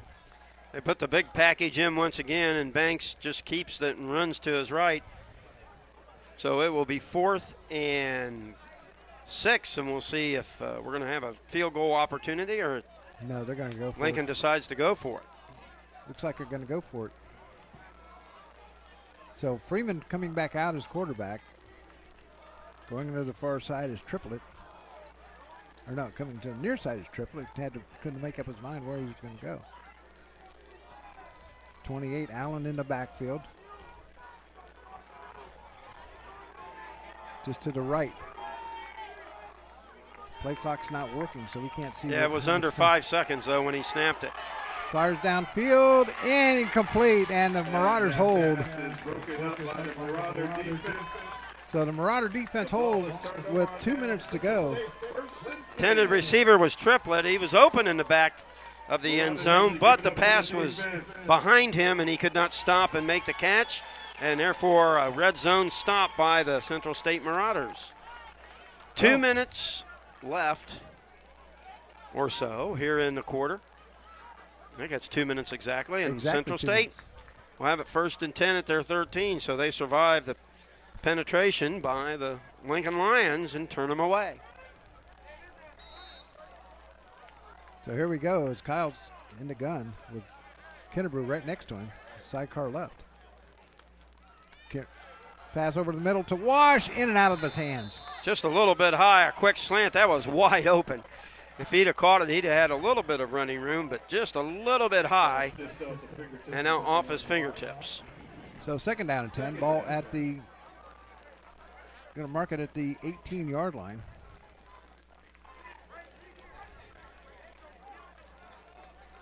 Trips right for the Marauder. Actually, I got 4 guys wide. I got way too many guys. They're going to have to call timeout. And timeout has been called by Kevin Porter. We're going to take a quick timeout, too. We'll be right back with more after this timeout. You're listening to the Central State Marauders on the Gem City Sports Network. No matter the threat or where the front line may be, our armed forces protect and defend us every day. But what does it take to strengthen our service members and keep them focused on the mission? What does it take to keep our military connected to family, home, and country? It takes a force. Be a force behind the forces. Join the USO in helping service members and their families. Give today at csohio.uso.org.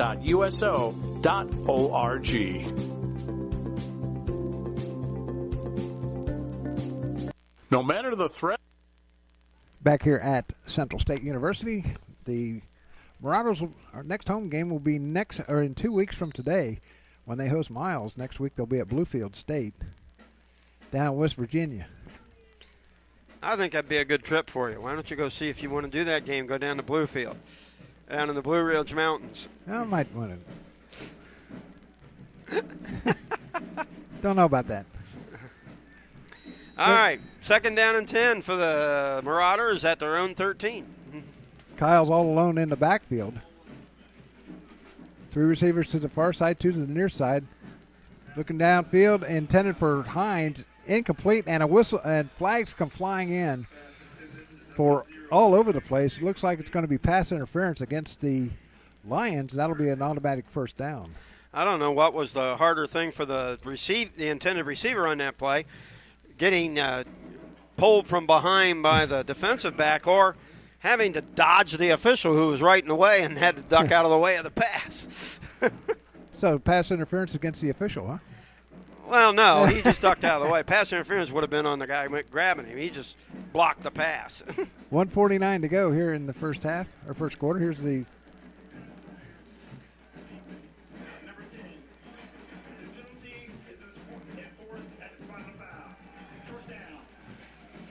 first down for the Marauders at their own 25. Reason it's at the spot of the foul is because it was within 15 yards of the line of scrimmage.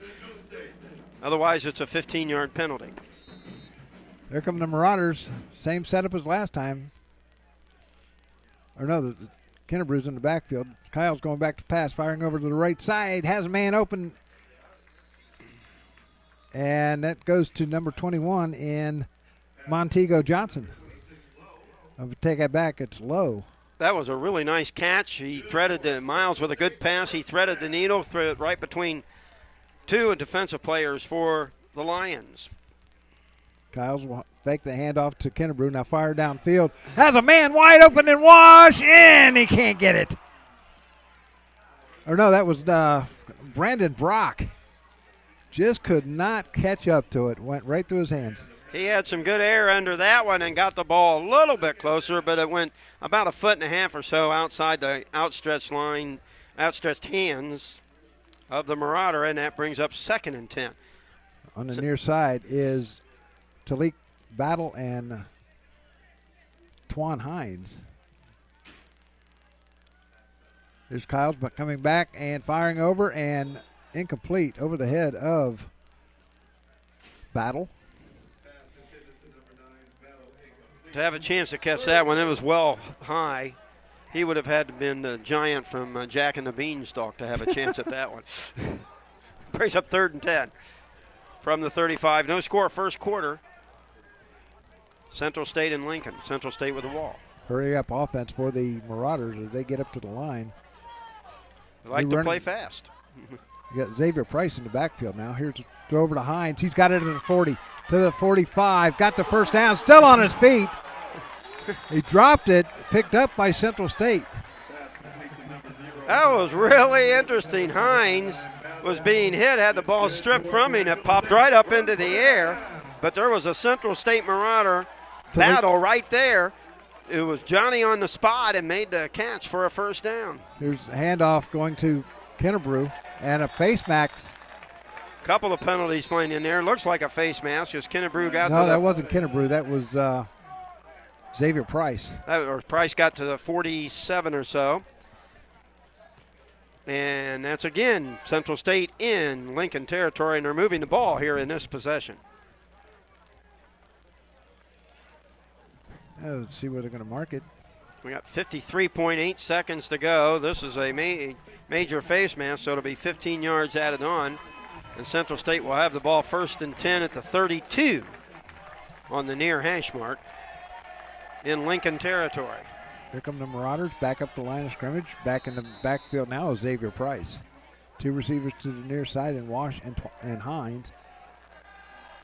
Kyle's looking down for Wash at the 5-yard line, and it's incomplete.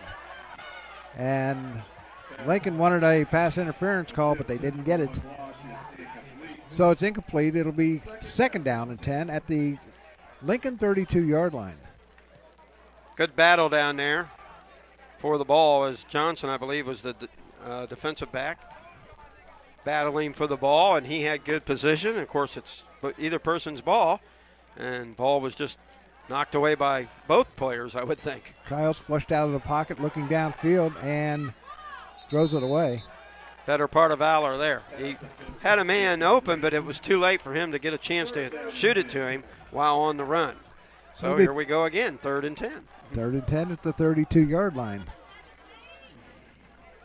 34 seconds left here in this first quarter. No score between Lincoln and Central State.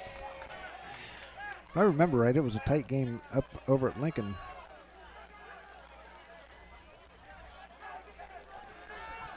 Here's a pass over to the far side. Brock has it. has the first down. Or no, they're going to mark him about 2 yards, about a yard short of the first down. Down to the 24-yard line. Gain of 8. Simple swing pass out into the right flat. And they may be trying a field goal here. Here comes Jose Chairs in to try a field goal. And they're going to mark it at the 31-yard line, so a 41-yard field goal attempt by Jose Chairs. I think he's got the leg for this, too. I think he's in good range. And we got a whistle and a timeout. As the clock runs out. We have come to the end of the first quarter. So at the end of one quarter play, it's Lincoln nothing and Central State nothing. We'll be back with more after this. Or where the front line may be, our armed forces protect and defend us every day. But what does it take to strengthen our service members and keep them focused on the mission? What does it take to keep our military connected to family, home, and country? It takes a force. Be a force behind the forces. Join the USO in helping service members and their families. Give today at csohio.uso.org. Profiler Inc., your local source for custom graphics including banners, decals, and custom apparel for your corporate, school, or personal needs. For more information, check us out on the web at www.profilerinc.com or on our Facebook page, Profiler Inc. Back here at McPherson Stadium on the campus of Central State University. It's fourth down, and they're going to try a 41-yard field goal attempt. Ball will be placed at the 31. Holding it will be Hamdi Diallo. Snappers David Cunningham.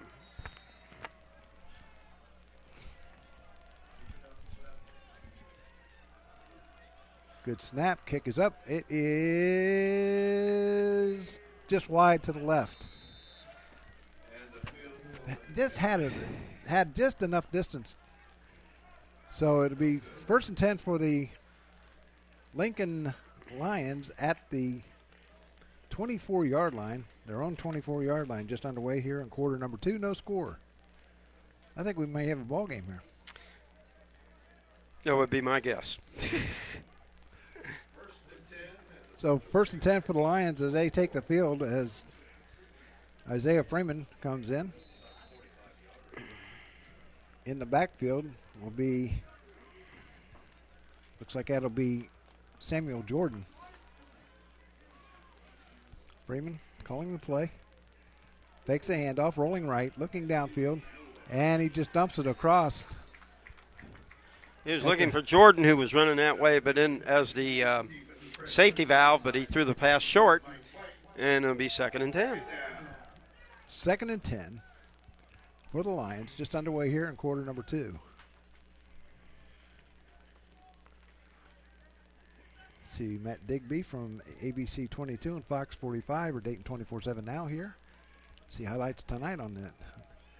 Here's a handoff right up the middle goes Jordan.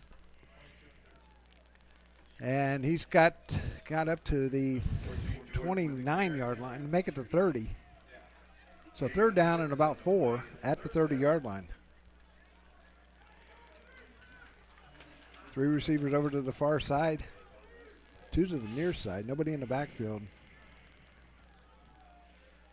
with Freeman. Freeman going back, fires over to the near side, has a man open in Triplett. Triplett down at the 32-yard line. That's not close to the first down.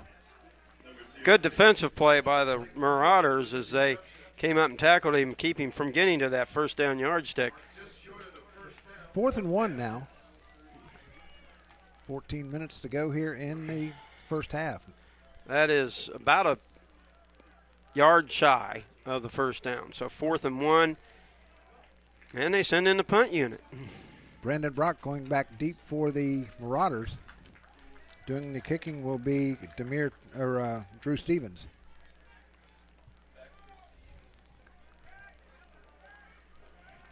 So Brock is going to go back to about his 30-yard line.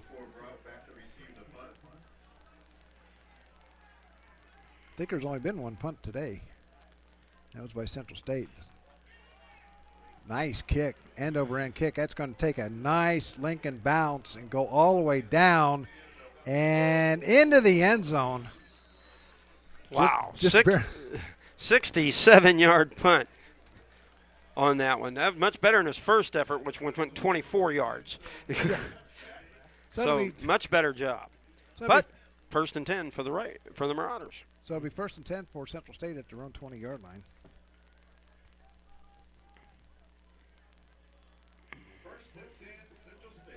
So the Marauders, first and 10 at their own 20-yard line. Clock reading 13-14. No score in this game. Ball will be placed on the far hash mark. Doug, what do you got coming up this week on GymCitySports.com? Got high school football as the Withrow Tigers take on the Trotwood Madison Rams at Trotwood. Here's a nice snap. Going across the middle is Kyles, and he has Twan Hines. And Hines makes the catch as he's falling down at the 29, gain of 9. Good play on first down. 2nd and 1. That's the first catch for Hines. As Kennebrew has it, and he has the first down at the 31-yard line. Tell you what, you don't have a lot of time to talk about plays. Central State plays fast and furious. There's a pass over to the far side, and Hines has it. Pickup of about 2 yards, 2nd and 8 at the 34-yard line, and Central State is already back at the line of scrimmage. They get back to the line of scrimmage before the ball gets there. Here's Kyles has a man open, and E.J. Wash, first down at the 47-yard line. Almost at an offside. Here's another pass to Wash, in and out of his hands, almost intercepted. Almost intercepted by Kai Gray. So 2nd down and 10, ball at the 47-yard line of Central State. 2 receivers to either side. Kennebrew in the backfield.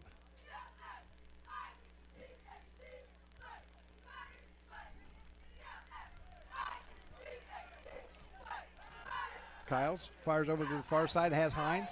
Hines sidesteps one player. Still on his feet, goes out of bounds at the 44-yard line.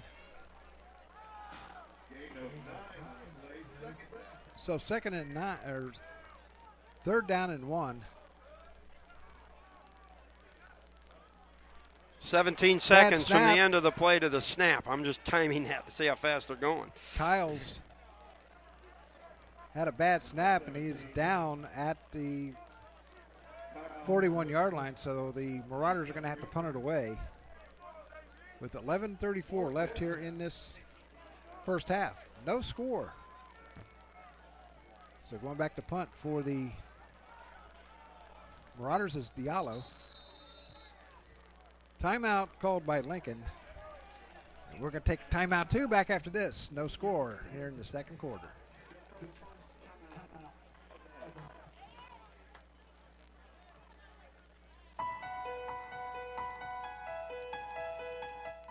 Become a donor and believer in the mission of Central State University. Help CSU thrive for years to come. To learn more, go to www.csubelievers.com. Our new funding website is safe, easy to use, and can be easily accessed from any mobile device. Visit www.csubelievers.com.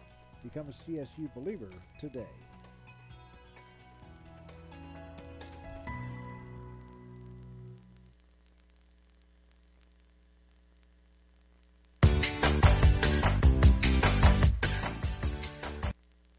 And here they come out to the field already.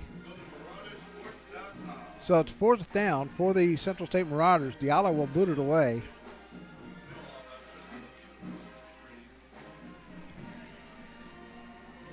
Back deep for the Lions is number 5 in Ronte Dunbar. He's out of Brooklyn, New York.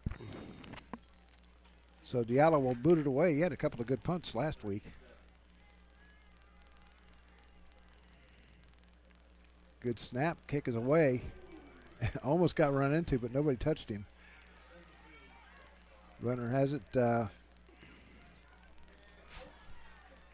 as Dunbar gets up to about the 30-yard line. So it'll be 1st and 10 for the Lions at their own 30-yard line. Pretty good return. Grabbed it and went to his right and danced his way away from a couple of Marauder would-be tacklers till he was finally brought down right at the 30. No score. Second quarter. 11:04 to go.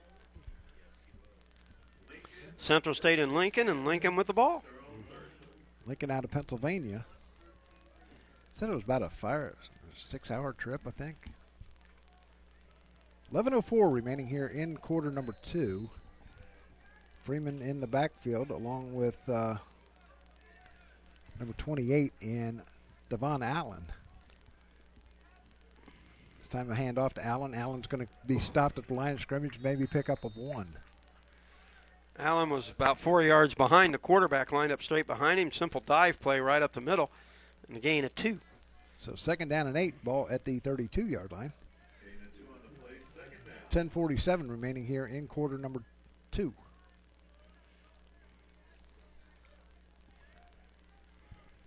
Man coming into motion to the near side is Stevens. Now pitch out to the running back and still on his feet. And a whole bunch of Marauders grab him. That is number 38 in Amir Gerald. First time we saw him out there on the field. So 3rd down and 1 at the 39-yard line of Lincoln. The Marauders originally hit him about the 35, but again, 3 players hit him, none of them wrapped up, and he bounced off and managed to get another 4 yards. See, that seems to be what Lincoln is doing. The running backs just bouncing off people. Gerard getting the ball once again and getting out of the clutches of Lenore, but luckily Anthony Scott's there to bring him down, but it's still good enough for a 1st down. Again, a broken tackle in the backfield, had an opportunity, but he bounced off of it and went around the right end, got the 1st. So 1st and 10 at the Lincoln 42-yard line. 3 receivers coming to the near side, nobody on the far side. Gerard in the backfield for Lincoln.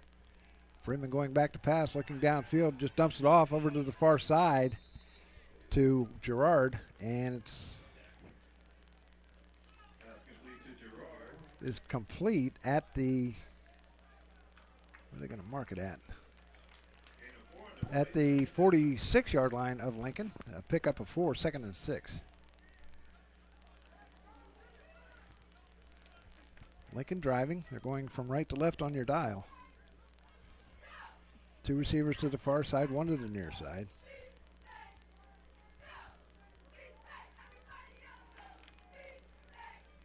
Here's a handoff. Going to, looks like it's number 23. 22. 22. Stanton on the carry. They're running backs in and out of there real quick. Like third down and 2. Of course, they're not snapping the ball as quickly as Central State is, but they're being effective offensively. 8:28 remaining here in the second quarter. Still no score. Looks like a wing T situation here. This time on the Wildcat, and that was Banks keeping it. And did he get close to a 1st down?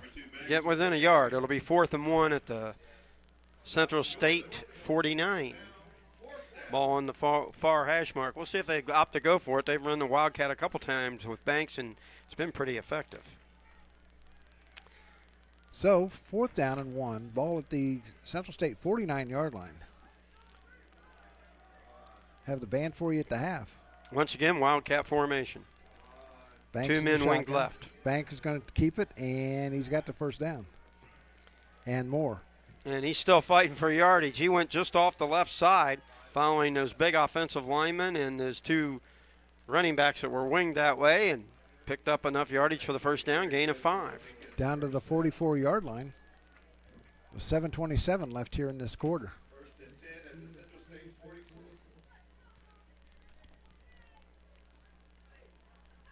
So the Marauders trying to hold on here.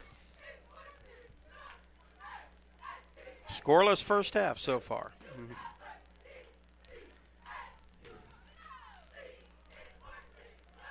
Here's Freeman going back to pass. Flushed out of the pocket, rolling around to his left, and going to run out of bounds at the 46-yard line. That'll go down as a sack. Loss of a couple of yards. They're going to mark it the 46th. And that was a defensive sack, or the defensive back sack, because everybody was covered downfield.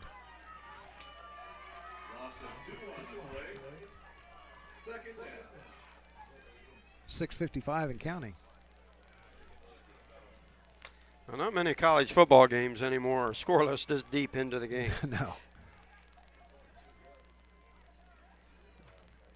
Freeman going back to pass in the pocket. Now he's going to go be sacked by Kalen Abrams, the All-American. And he's going to be sacked all the way back to the 43-yard line of the Lions. That's going to be... Abrams is a 6'2", 240 graduate senior. He's out of Detroit, Michigan. And this will be third and, what do we got? Third and about 23 here. I think they parked it on State Route 42. So third down and very long.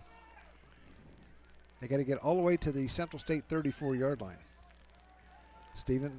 Here's a pass over to the near side, and it's out of play. Pass intended for Triplett.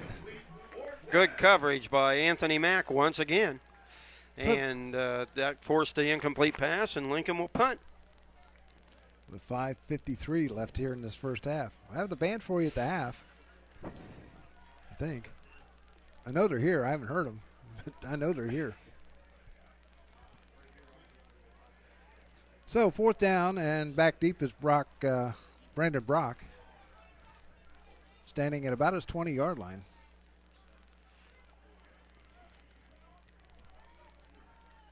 Good snap. Nice end-over-end kick coming down, and Brock has it at the 20. Going to go down at the 22-yard line. That's where he picked it up at. So it'll be 1st and 10 for the Marauders at their own 22-yard line with 5:43 left. Good defensive coverage as Z.R. Smith got down and was the first man to make the initial contact. Well, you mentioned earlier that there's 11 Marauders from the Dayton area. We will try to get all those names in. They have 25 from the great state of Ohio, and a total of 18 states are represented on the Marauder roster, including the District of Columbia. Here comes Kennebrew. Kennebrew's got some running room up to the 34-yard line, close to the first down. I think he's got the first down. Good blocking by the right side of the offensive line as they move their players out. And a big hole for Kennebrew, who made a nice cut. Hines, Wash, and Brock to the far side. There's another handoff to Kennebrew. He's going to go east and west, and still on his feet, gets gets up to about the 40-yard line. A pickup of about 6. I keep getting a yard further. Pretty decent blocking by the wide receivers out there allowed him to get that 5-yard gain. Here comes Kyles firing down, looking for Wash all alone as the defender fell down, and the pass was just a little over the head of E.J. Wash. Would have been a tough catch. The ball landed about a couple of yards out of bounds. It would have been a real difficult catch even if he could have caught up to it to try to keep his feet or at least 1 foot in bounds while securing the catch. 3rd and 5. Big play right here for the Marauders. So 3 receivers coming over to the near side. Kennebrew in the backfield. Kyles flips it to Kennebrew. Kennebrew all the way up to the 45-yard line. That's good enough for another first down for the Central State Marauders. Shovel pass for a screen right up the middle, and that was a good call. And got the first down for the Marauders. No score here in the second quarter. 4:41 left here in this first half. And we have an injured player on the far side of the field. And it is for Lincoln. And the Lincoln trainer is right there. I keep saying it every game. If somebody goes down, they're right there. And trainers, in many ways, the most valuable people on a sports team, not just football, a sports team. Right. Yeah, they don't want to work during the game. They'll work before and after the game. You know, taping the players up and stuff like that. But they don't want to work during the game. I believe that was a cramp because he gets up and he's walking off under his own power. But you're right. To them, it's a perfect day if they don't have to be called out on the field for anything. So here we go. Wash and Hines going out to the far side. And we got Brock and you can see the number here right in front of us. Kyle's in shotgun. He's going to hand off to Kennebrew. Kennebrew fighting his way up to the 49-yard line. Pick up a couple. He's second down and 6 at the 49-yard line. Good tackle by Derek McCoy out of Bridgeton, New Jersey for the Lincoln Lions. Once again, the Marauders are up. Line of scrimmage. Kyle's going back to pass. Looking over for Hines. Hines off his hands and to the ground it goes. So it'll be third down. And coming into the game is Bubba Thomas, big number 35. Two receivers to either side. This time Kyle's going back to pass. Has Brock open at the 44, at the 44 down to the 43-yard line. Brought down by Ronte Dunbar.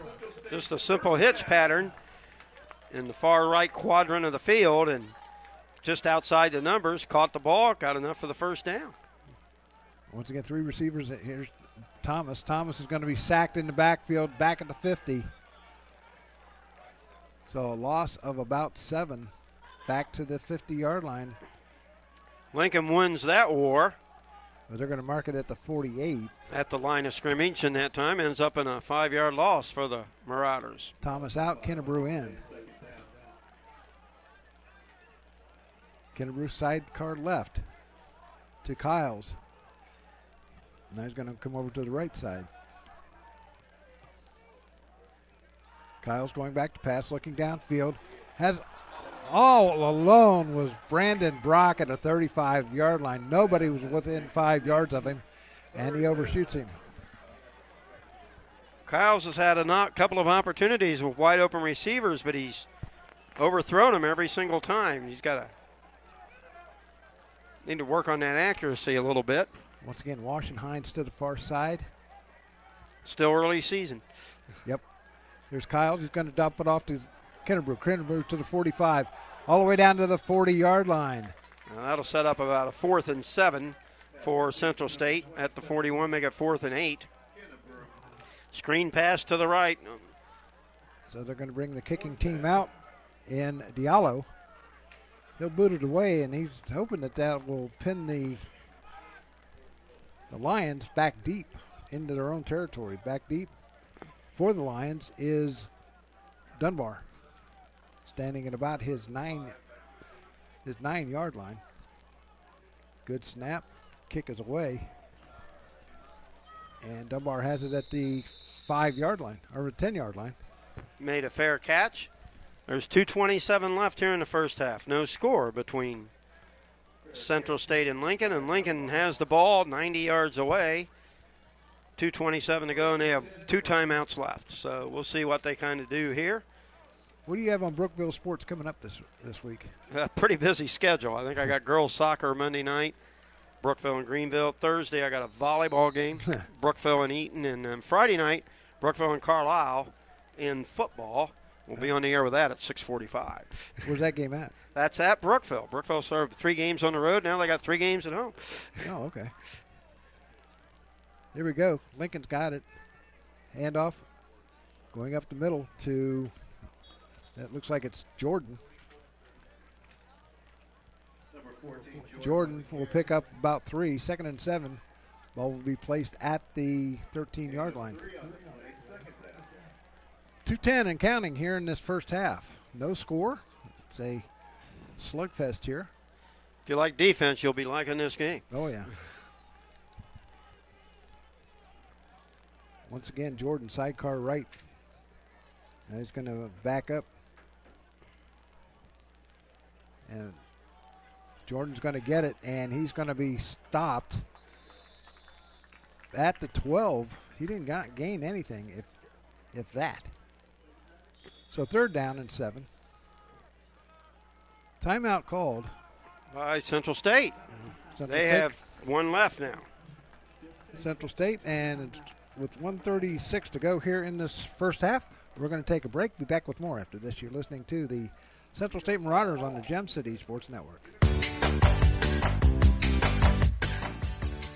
Hey, sports fans, you all know Don Brown. He was born and raised here in the Miami Valley and have met many of you somewhere along that line as a player, coach, or sports broadcaster for WKEF and WRGT-TV. Sports has been a big part of his life and remains so today. So if your high school team, little league organization, or group wants to look good year-round, then look no further than Don Brown Sports. From Spirit Gear t-shirts, polos, or equipment embroidery, or screen printing, Don Brown Sports is your first and last stop. He's got big quality at minor league pricing. Feel free to get in touch with DB via email at dhkbrown1, that's the number 1, at gmail.com. Or feel free to call him at 937-430-3105. Don Brown Sports, a big league look for a minor league price. Here we go. As Lincoln, 3rd down and 7. Freeman rolls out to his right. He's got some running room. And he's going to be pulled out of bounds at about the 17-yard line, so he's a couple of yards short of the first down. And best of all, it stops the clock for Central State. They get to preserve that timeout at the 1, and the clocks keep going. Apparently they said he was down before he went out of bounds. So Central State will have the ball in decent field position. Barring another long punt like the last one. Yeah. That was 60-some yards. Clock running, 1:02 left. So Brock back deep, standing at about his 40-yard line. Good snap. Kicks away. Nice spiral. Coming down. Brock has it at the 45. He's got some 50 to the 40, to the 35. Brock on his feet. He's still on his feet. Down to the 10 and into the end zone for a touchdown. 55-yard touchdown, a punt return. Brock caught it, got one block at the 45, a beautiful block, cut to up the middle, and then sliced off to the right, and it was a matter of time till he was going to take it in. And Central State, with 38 seconds left in the first half, takes the lead 6-0. It took a while, but it took about special team score. So Chairs is going to try and make it 7-0. Brandon Brock, 55. 6'1", wide, 5'10", 160-pound wide receiver, a junior from up, and it is good. Norfolk, Virginia. I'll finish that. Sorry about that. But anyway, a 55-yard punt return gives the Marauders the lead. So that's the way to get off the snide in a hurry. Nice punt return by Brandon Brock, 55 yards, and he broke that one tackle. You can hear the cheerleaders in the background. So, with 35 seconds left, or 38 seconds left, Central State leads at 7-0. As Chairs will boot it away for the Marauders as soon as they get back out onto the field. Oh, that was exciting. I think these gold jerseys are good luck for them. Especially the special teams. Get ready for your invincible marching Marauder Band. Marauder Band will be performing as they are warming up in the end zone to our left. 36.2 seconds on the clock. Wow, that was electrifying. To say the least. Backbeat for the Lions is Daniel Scott, and also Jeffrey Williams, the third. Terriers will tee it up at the 35. 38 seconds left here in this first half. 7-0 in favor of the Marauders.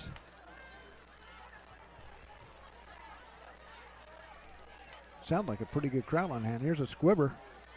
Going to be picked up by Williams on the far side. Williams is going to be tripped up at the 32-yard line. Nice defensive play. It went to Sam Sykes. For the Marauders. So it'll be 1st and 10 for the Lions at their own 31-yard line with 31 seconds left.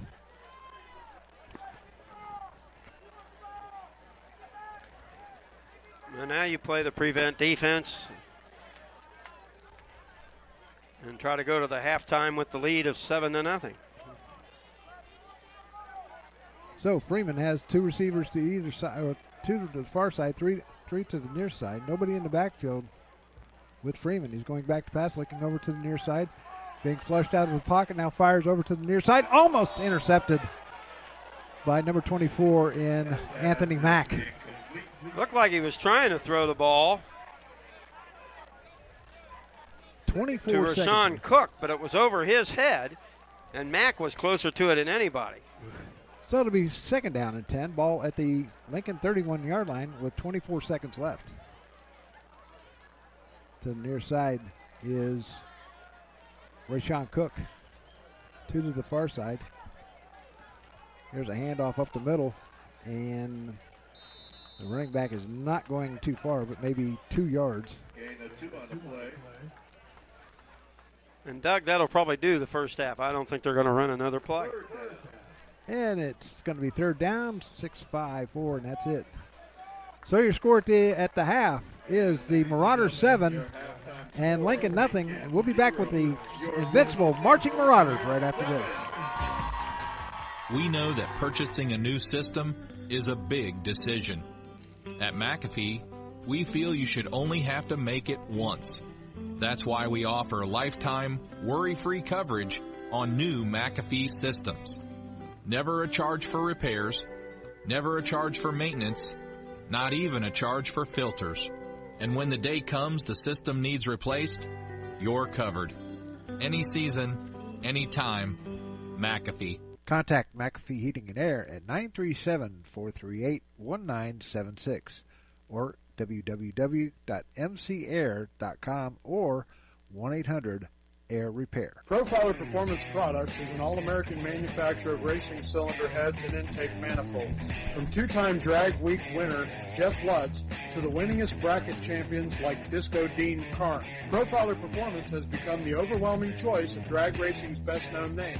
Profiler Performance offers the absolute best bolt-on performance for cylinder heads and intake, utilizing their own in-house custom casting and CNC machining. For more information, visit ProfilerPerformance.com or find them on Facebook.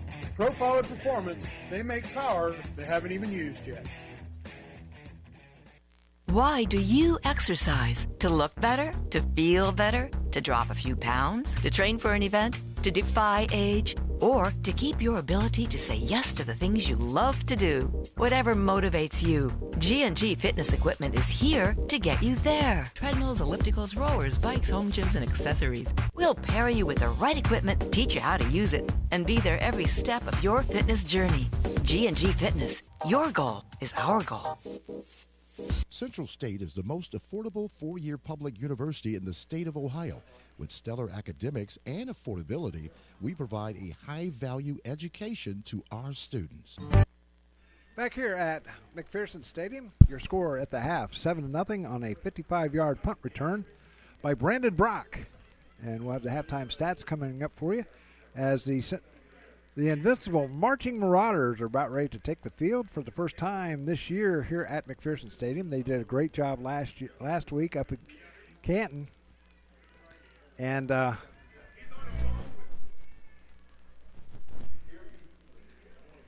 so they're got some mic problems down there on the field.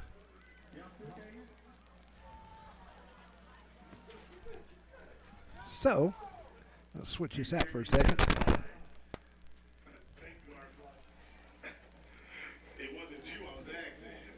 So we're going to have the Invincible Marching Marauders up here in a second. 2022 Invincible. Incapable of being conquered, overcome, subdued, ready, focused. It's the 2022 rendition of the Invincible Marching Marauder.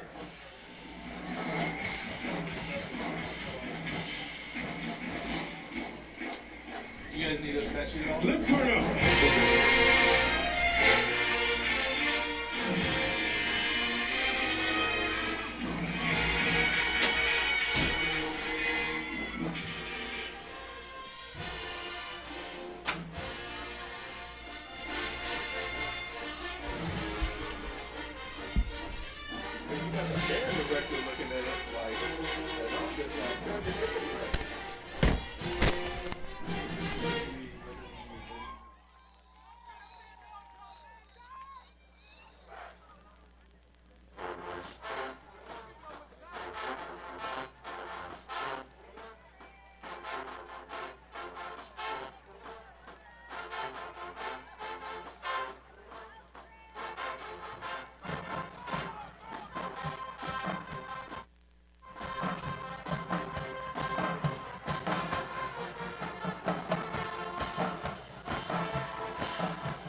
sacks, Mr. Mark Harsham.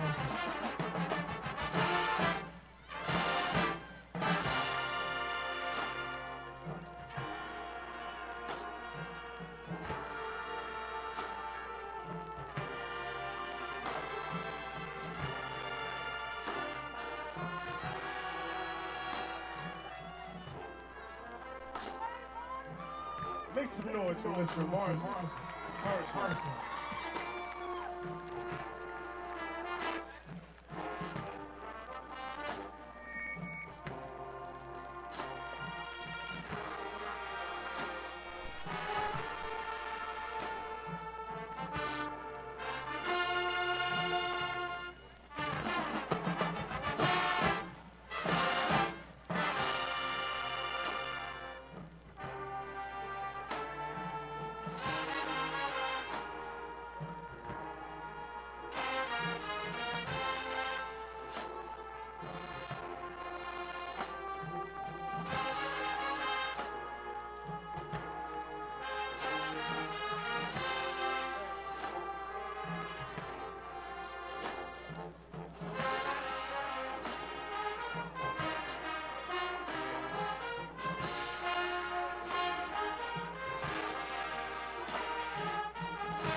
Now it's only right for the band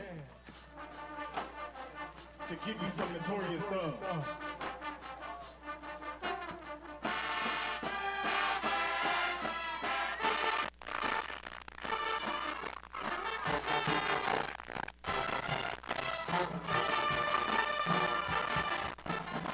Let's go. Let's get sleepy real quick. And it's only right way. TikTok one time.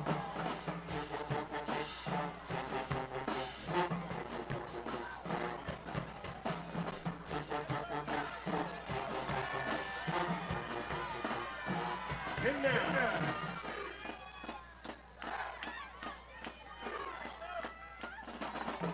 Let's go. It's good so bright. We go to the best HBCU. Still to your feet. We'll let me hear you.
That, ladies and gentlemen, is IL. The Central State Marching Marauders as they end the show. And your score at the half, 7-0. We'll be back with the stats right after this. You're listening to the Central State Marauders on the Gem City Sports Network.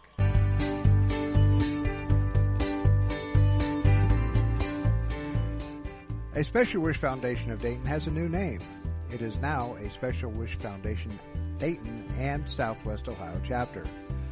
They now serve 20 counties in Southwest Ohio and work with families whose children are being seen at Dayton Children's and Cincinnati Children's Hospitals. The organization has granted over 1,800 wishes to those children battling life-threatening illnesses. To find out how you can help make a special wish come true, log on to their website, aspecialwishdayton.org, or call them at 937-223-WISH. A Special Wish Foundation is a 501c3, and all funds stay within the local community to support local children.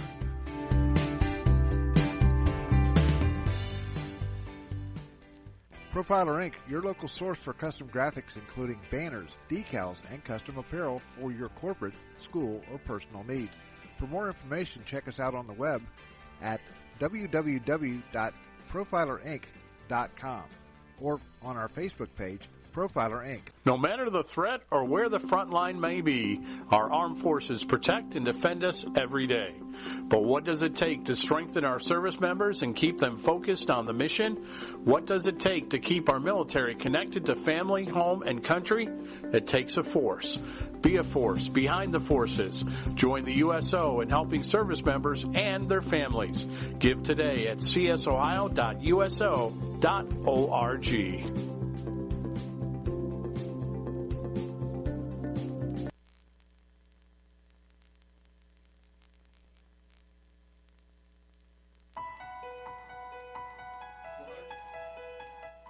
Become a donor and believer in the mission of Central State University. Help CSU thrive for years to come. To learn more, go to www.csubelievers.com. Our new funding website is safe, easy to use, and can be easily accessed from any mobile device. Visit www.csubelievers.com. Become a CSU believer today.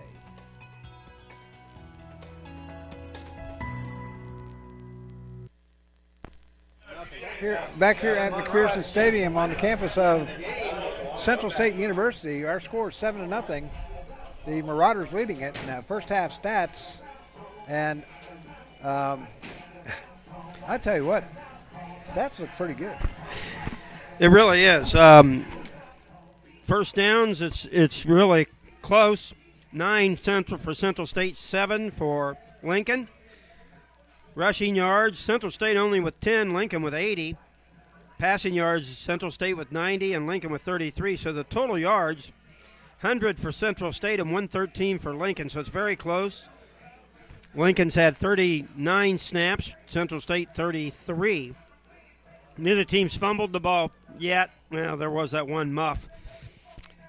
Punt returns are even, each team with 2. And you look at it, Central State's punted 3 times, averaged 39 yards. Lincoln 4 times, averaging 41 yards. And there it is. Lincoln's lost 1 fumble. Central State fumbled twice and did not lose them. You know, I knew I'd call them that one time. Penalties for Central State, 1 for 15. For Lincoln, 5 for 42. Time of possession, this is an interesting stat. Lincoln with 20 minutes and 22 seconds to Central State's 9:38. Boy, I got to get that out of my head. Yeah, you got to get out. Got to get that out of my head. But Central State, 2-1 time of possession. Not surprised as quickly as Central State's trying to snap the ball. I have 17, 18 seconds in between snaps from when the play ends to they snap it again. 3 of 8 on thirds for Central State, 3 of 10 for Lincoln. Marauders 0 of 1 on fourth. Lincoln is 2 of 3. And there's only been one red zone opportunity, and that was Lincoln, and they came up short on a 4th down play in that game. Now, if you look at some individuals, for Lincoln, the leading rusher is Samuel Jordan with 46 yards and 6 carries. Passing, Isaiah Freeman, 6 of 14 for 33 yards. He's been sacked twice. Leading receiver, well, he's spreading them around. Tyshawn Young has a long catch at 11 yards. And tackles leading for Lincoln is Kai Gray with 3. Looking at Central State stack, Kennebrew leading with 25 yards on 6 carries, 25 yards, averaging 4.2 yards. Passing, Brandon Kyles, 11 of 23 for 90 yards. Twan Hines has 4 receptions for 30 yards. And then Brandon Brock, Micah Lowe, and Kennebrew each have 2 receptions, 16, 16, and 13 respectively. And, of course, Brandon Brock with the 56-yard punt return or 54-yard punt return for a touchdown and the only points of this game late in the first half of play. So he's had 2 punt returns for 56 yards. That second one was the big one, Doug. He broke free and managed to navigate all the way down for a touchdown. That was just wonderful. That was a great touchdown, and we'll have that. We'll have the coach's thoughts coming up on Tuesday at 7 o'clock on the Kevin Porter Show. We talked to him about the win last week, and he said that, I said, well, would you like to get a Gatorade bath every week? And he says, that was not Gatorade, that was ice water. And he got nailed twice. Once by the offensive line got him. So he got doused twice with ice water. And you could see on TV that it was cold. It had to be cold because there was ice on the field. So we're going to take a break, be back with the second half right after this. You're listening to the Central State Marauders on the Gem City Sports Network.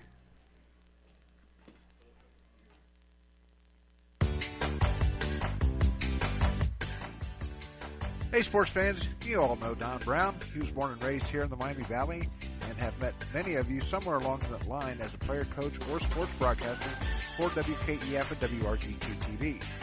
Sports has been a big part of his life and remains so today. So if your high school team, little league organization, or group wants to look good year-round, then look no further than Don Brown Sports.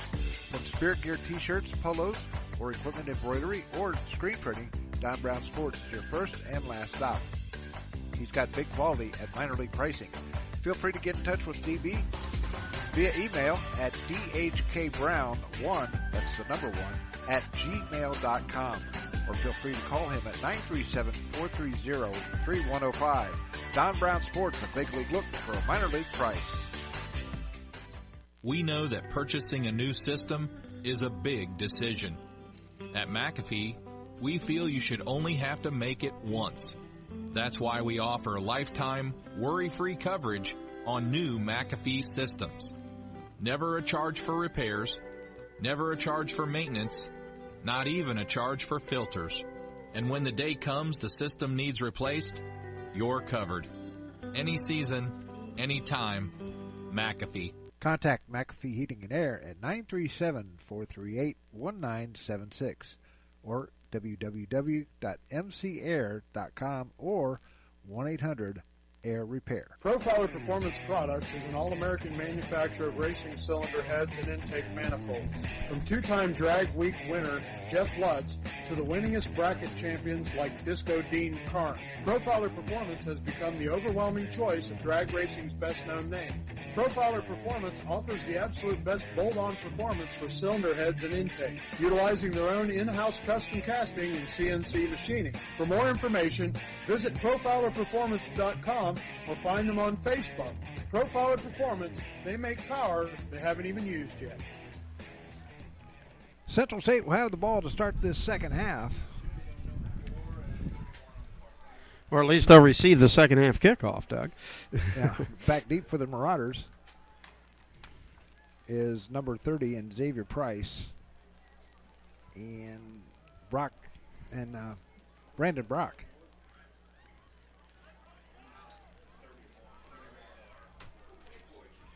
Here we go, kick coming down. Brock's going to handle it at the 18. Going to the left side, has a little running room. He's to the 35. Sliding outside and going to be pushed out of bounds at about the 39-yard line of the Marauders. Fielded the ball on the near numbers and then crossed all the way across the field. And briefly looked like he had an opportunity, but they're going to say he stepped out of bounds about the 35. So it'll be a first down for the Marauders here. First and 10 for Central State at their own 35-yard line. They'll make it, 35. We'll see if they continue that quick pace Hines going out wide to the left, Kennebrew in the backfield, and a new quarterback in, and Thomas from Springfield. So they're going to see what he can do. 6'1", 175-pound sophomore. Thomas going back to pass, hit from behind, and he was hit by Kai Gray as he was throwing the ball. Sailed incomplete downfield over everybody's head, but that's a welcome to the game. Yeah. So Thomas in at quarterback for Kyles, who is on the sideline. I don't think he's too happy, but let's see what this kid Thomas can do. Hand off to Kennebrew. Kennebrew is going to be stopped back at the 31-yard line, a loss of 4. Third down and 14. At best, that was a bad play. I think there's a little bit of jitters. Well, what happened is the line of scrimmage was won easily by Lincoln, and they were in the backfield almost waiting for the running back to get the ball so they could pounce on him. 3 receivers to the near side, 1 to the far side in Hines. Thomas going back to pass, has time. He's flushed out of the pocket, has a lot of green grass in front of him. He's to the 35 to the 40 and out of bounds at the 43, just short of the first down, about 3 or 4 yards. Looked like he had an opportunity to pick up the first down, but he ran out of bounds just a yard or two short of the sticker of the line to gain. And it brings up 4th and 2. Ronte Dunbar will go back deep for the Lions. He's going all the way back to about his 5-yard line or 10-yard line. As punting it will be Diallo. Diallo gets a good punt. Going to take a Central State roll down to the 13-yard line, and that's where the Lions will take over, deep in their own territory. 13:52 left here in this third quarter.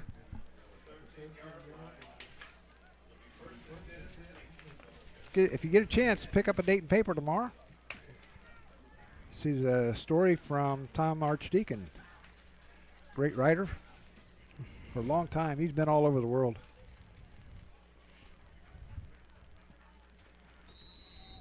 So here we go. Freeman in the backfield. Along with, here's Freeman going back to pass, looking downfield. He's got some running room. He's to the 15, to 20, 25, up to the 30-yard line. That's going to be good enough for a first down, or up to the 25-yard line. That's going to be good enough for a first down. Good blocking on the left side of the line as he came right through that side. So 2 receivers to the far side, 1 to the near side, and can't see who's in the backfield.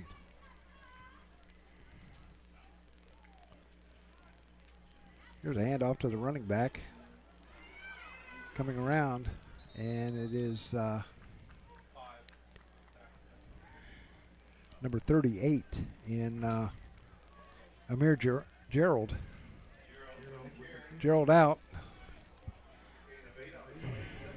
Coming in is also Daniel Scott, so he's going to be sidecar right. 2nd down and 2, ball resting at the 32-yard line. Again, he broke a tackle in the backfield, an arm tackle by the Marauders. Really didn't get good leverage at all. Here's Freeman going back to pass. All alone is a wide open Triplet. Triplet's going to be thrown out of bounds at the 15-yard line. A nice touchdown saving tackle by the Marauders, number 22 in Melvin Besses. So the only reason that wasn't a touchdown is the ball was underthrown and Triplet had to stop and wait for it. That allowed the Marauders to have an opportunity to catch up to him. But here we are once again, a red zone opportunity for Lincoln. This is the 2nd red zone opportunity. They had one in the first quarter but failed to score. So here comes we'll see if the Marauders can deny them once again. Andrew Banks in at quarterback in the Wildcat. He's going to keep it, go up the middle, and going to be stopped at the 16. Pick up of 1, maybe 2. Be 2nd down. having none of it this time was Lenore, redshirt freshman out of Chicago, Illinois, and University of Arkansas Pine Bluff was where he played last year, and it's good tackle for the Marauders there, and that makes it 2nd and 9. So once again, Banks is in at quarterback. Banks going back to pass, looking over across the middle. Oh, in and out of the hands of DeJohn McNeil of the Marauders. He had that, and he had nothing but green grass ahead of him. That was right into his chest area, and it was a bullet of a pass on a slant. So Freeman and crew coming back out. And that was ball was on him so fast, I don't think he really had a chance to react too much. No. If he would have caught it, though, he would have had green grass all the way down to the end zone. Back in here's a pass over to the near side and incomplete, intended for Antoine Banks. Pass was thrown low and short and good. Once again, Anthony Mack on the defensive coverage for the Marauders. 11:17 to go. They're going to go for it. So it looks like. 4th and 9. Well, they're going to roll the dice once again.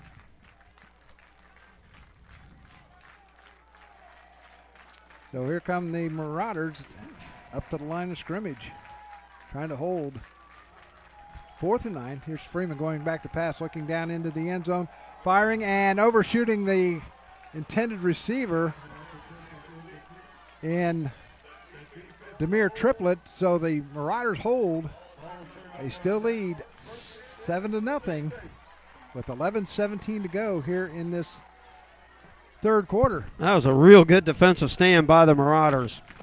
Twice stopping the Wildcat, then 2 other passes. One fell short, the other one overthrown in the corner. Good pressure on the quarterback on the last play.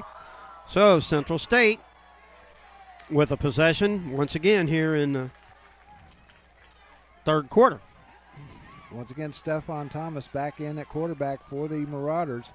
The Springfield Wildcat gets a high snap, looking down, has man open on the far side, and Brandon Brock all the way to the sticks, but we're going to see where they're going to mark it. I think he fell out about 3 yards short. It'll be 2nd down and 3. Ball will be at the 24-yard line. Marauders are already up to the line of scrimmage. The ball wasn't even there yet. Kennebrew sidecar left to Thomas. Thomas going back to pass, looking downfield, over to the far side. Did he catch it? Yes, he did. Great catch. Threw it behind him to the back shoulder, and a nice spinning catch over there on the far side by Twan Hines. Miami Valley connection there. Here's throw over to the far side again to Hines. Hines spinning through, and he's going to pick up about 3 up to the 41-yard line. So 2nd down and 7, ball at the 41. Thomas right now doing real good at getting the ball and releasing it very quickly. And we have an injured player for the Lincoln Lions. And it will be 2nd and 7 when we get the ball back to play. I think he's cramping up or something. He's down there working on something. So that's the only way that's stopping this offense right now. At least in the first three or four plays here in this possession. 7-0 in favor of Central State. So here come the Lions out, and down was number 9 in Mike Johnson. He's up, gingerly walking off on his own power. Pretty sure that was a cramp. Stephon Thomas in shotgun. He's rolling to his right, now firing over to the near side. He has Wash at the 45, up to the 46-yard line. Make it to 47. We're going to give him an extra yard. So he's third and 1.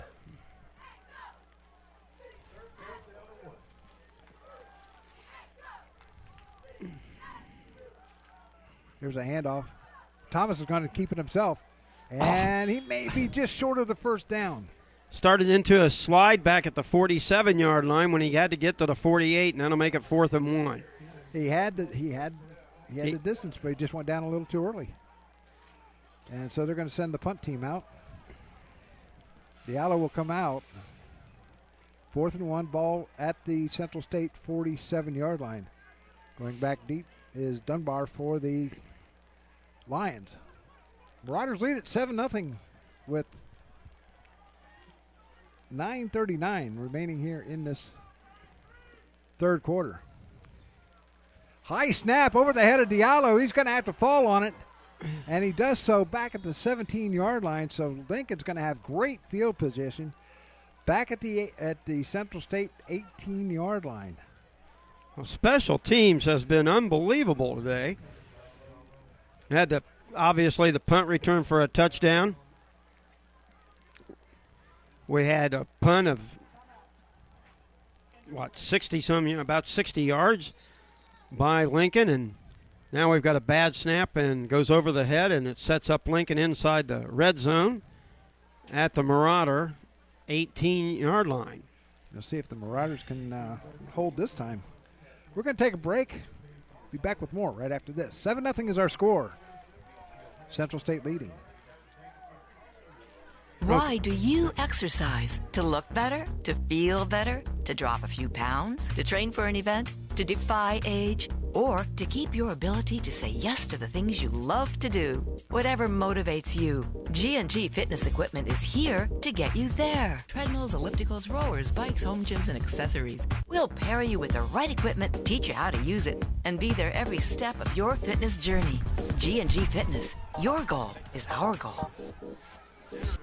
Why do you exercise? I exercise to lose weight, but it's not. I lose it, but then it comes finding back. Here's a handoff once again going to Jordan. Jordan not getting, picking up one. It'll be 2nd down and 9. Ball at the 18-yard line. Marauders with a good defensive play that side. Again, our line taking control. And we've got another Lion laying on the field. So we're going to see if we can get some scores from around the area or from around the country, if we can. So, what's Ohio State doing? Let me pop it up. They were way ahead last I checked. 38-12 with 2 minutes to go in the third quarter. Ohio State over the Red Foxes of Arkansas State. What if that'll go into overtime? Yeah, well, Youngstown State on top of Dayton late in the first quarter, 21-0. Other scores: Arkansas leads South Carolina 21-16 after 3 quarters. So here we go back in the backfield now is Amir Gerald and he's going to get the ball up the middle. He's to the 5 and into the end zone for a touchdown. That'd be a 18-yard TD runner for Gerald. And now a chance to tie the game.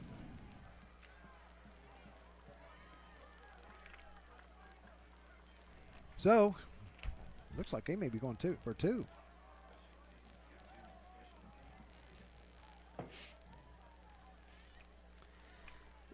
I got the ball on the right hash mark. I do believe they are going to go for 2. I'm not sure they have a real place kicker. Here comes Wildcat. Anton Banks, and he's into the end zone for a touchdown. And now it is 8-7. 8-7 Lincoln. That was an 18-yard run for the touchdown by Gerald, correct? Yeah. And there's 8:30. Trying to see the time here. It's kind of hard to see. Looks like 8:36. 8:36 left here in the third quarter. So a lot of time for the Marauders to come back. Upset in the making. Third quarter. Texas 13, Alabama 10. Wow, go Longhorns. Couldn't happen to a better team and a better coach. But they'll still be in the national championship game because the sports writers want them to. Going back deep for the Central State Marauders is number 31 in. Now I'm going to quote what I heard here in the press box. I think it was by the PA guy. Special teams giveth, special teams taketh away. That was a good line. I'll give credit to whoever it was that said that earlier. Back deep is Josh Kinnebrew.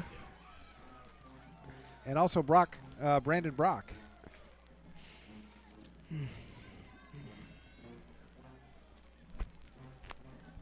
So. Well, we still got lots of time left in this game. And 23 and a half minutes. Brock has it at the 18. He's to the 25, 30. Breaking outside to the 40, 45, and pushed out of bounds at about the 50-yard line. He had a brief wall, and now we got a late flag thrown as he came to the right side. This time Brock with the return on the near sideline. He goes out of bounds at the 45, and there may have been some extra hitting after the play had ended. I think so. And we'll see if there's additional yardage put on that side. Yep, sure is. Let's see if we can hear it. Maybe not with a band. Nope.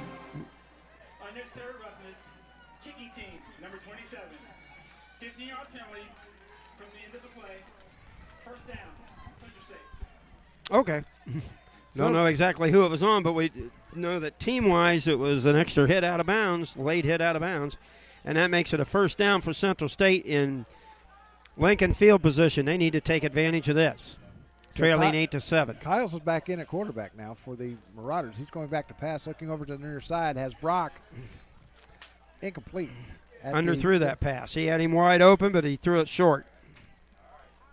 Baldwin will be at the 40-yard line, second down and 10.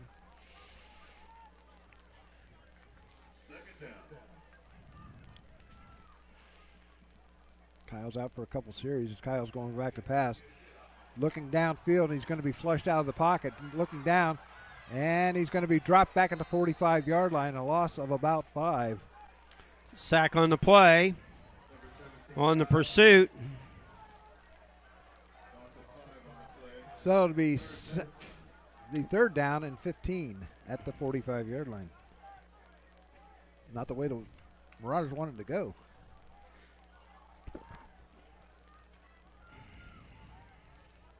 Kyles going back to pass. Screen. Off to Kinnebrew. Kinnebrew cannot hang on to it.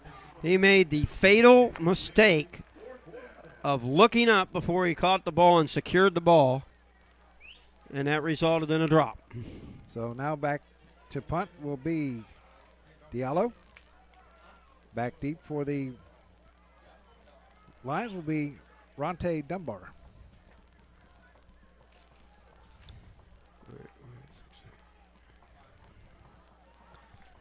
So Diallo standing at about his 30 or 41-yard line.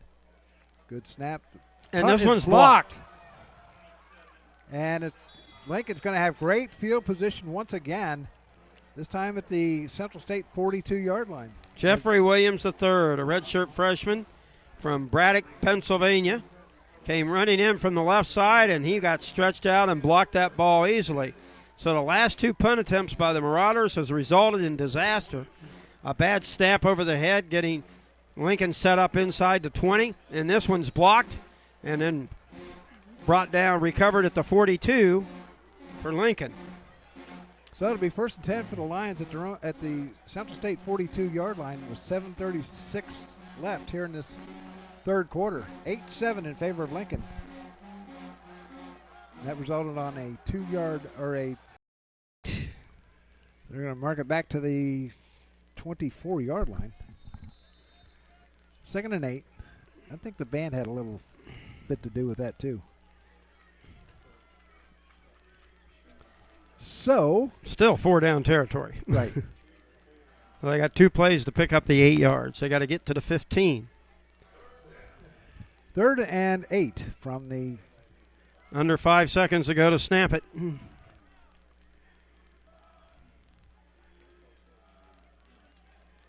Freeman gets the ball. Going to roll to his left. And he's going to be Good stopped. pursuit. Good pursuit that time by the Marauders, and that'll bring up a 4th down and 7. But one of the Marauders is in pain. Yeah, they had people on top of him as he was. No, he's okay. That was Lenore. Oh, he was just in an awkward situation. He was actually helped to his feet by both a Marauder and Lion, so that was kind of good sportsmanship there. Yeah, so Gerard is back in the backfield now for the Lions. 4th down and about 7. And Freeman still in at quarterback on 4th and 7 at the 22. 7:47 left in this game. Clock running. And Lincoln up by 6. Freeman back to pass, looking over to the far side. He's got a man open and got the first down. Just a little circle route, a little wheel route out towards the left sideline, and that was really executed very well by Gerard. So the Lions make the 4th down conversion. They're at the 14-yard line of Central State with 7:18 and counting left here in this contest. 2 receivers to the far side, 1 to the near side. Staton in the backfield, and he's going to be stopped at the 15-yard line. No gain. Maybe a pickup of 1. If that. So it'll be 2nd down.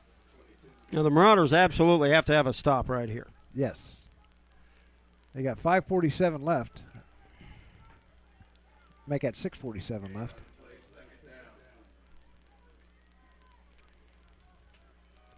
Staton sidecar left to Freeman.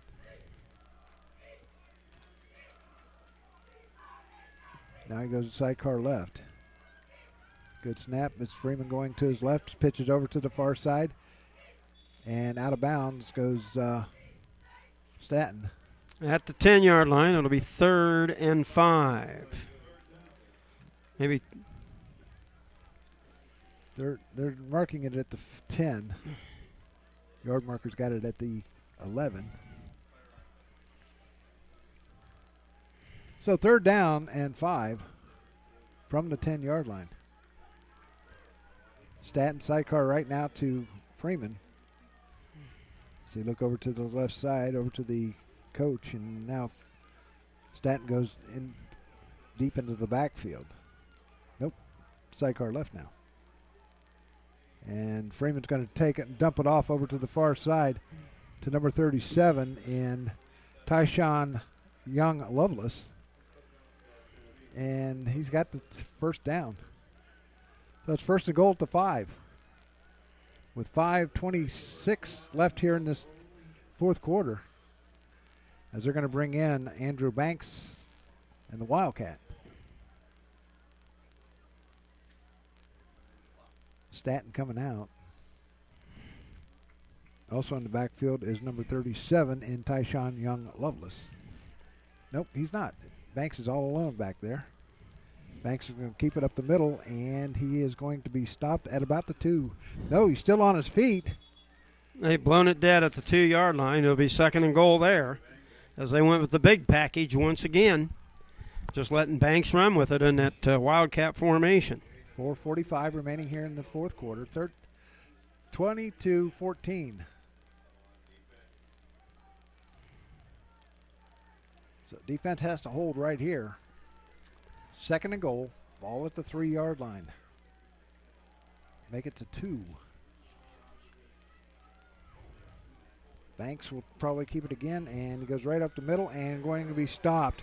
He did Good not defense. even make it. Go ahead, Doug. He didn't even make it back to the line of scrimmage. They're going to mark it to 3. Good defensive play by the Marauders as they got leverage getting down low. So they lose a yard. 3rd down and goal at the 3. You can almost be assured that Banks is going to run it up the middle. Bad snap. And Banks gets out of it, but now he's dropped back at the 11-yard line. Snap rolled back, and then now will be 4th down and goal from about the 7-yard line. Montego Johnson gets the sack. So it'll be 4th down. They're going to say they're going to mark it at the 9. Oh, my God. They're going to mark it at the 6? 7. That's where the first contact was made. Okay. I'm not sure I have a problem with that spot. So Freeman's coming back in. 3:20 to go here in this 4th quarter. And last time they had a 4th, they converted it. If they converted this time, it's a touchdown. The last 2 4ths they've converted. So yeah, they do it this time. It's going to be a touchdown. Central State has to make a stop as we are under or at the 3-minute mark. So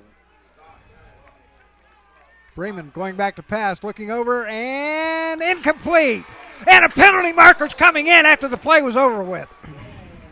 Oh, don't know about that one. Throw was behind the receiver, but it looked like may have been some contact in the end zone. And I think we're going to have a 1st and goal situation.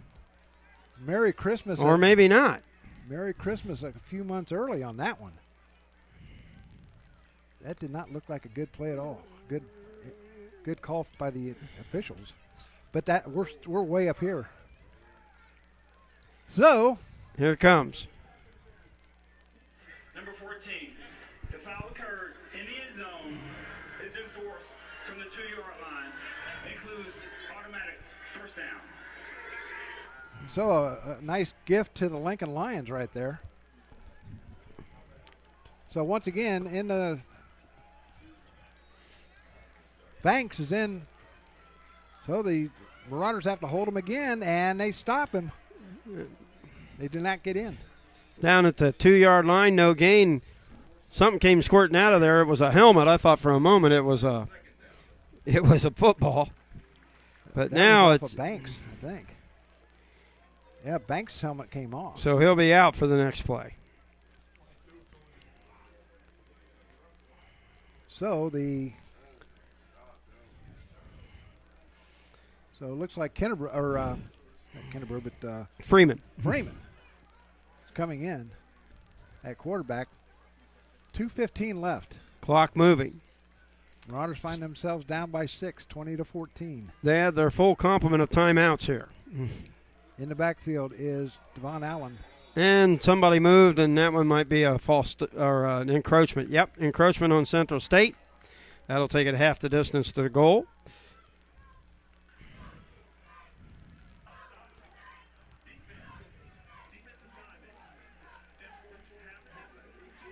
So it's down at the 1-yard line.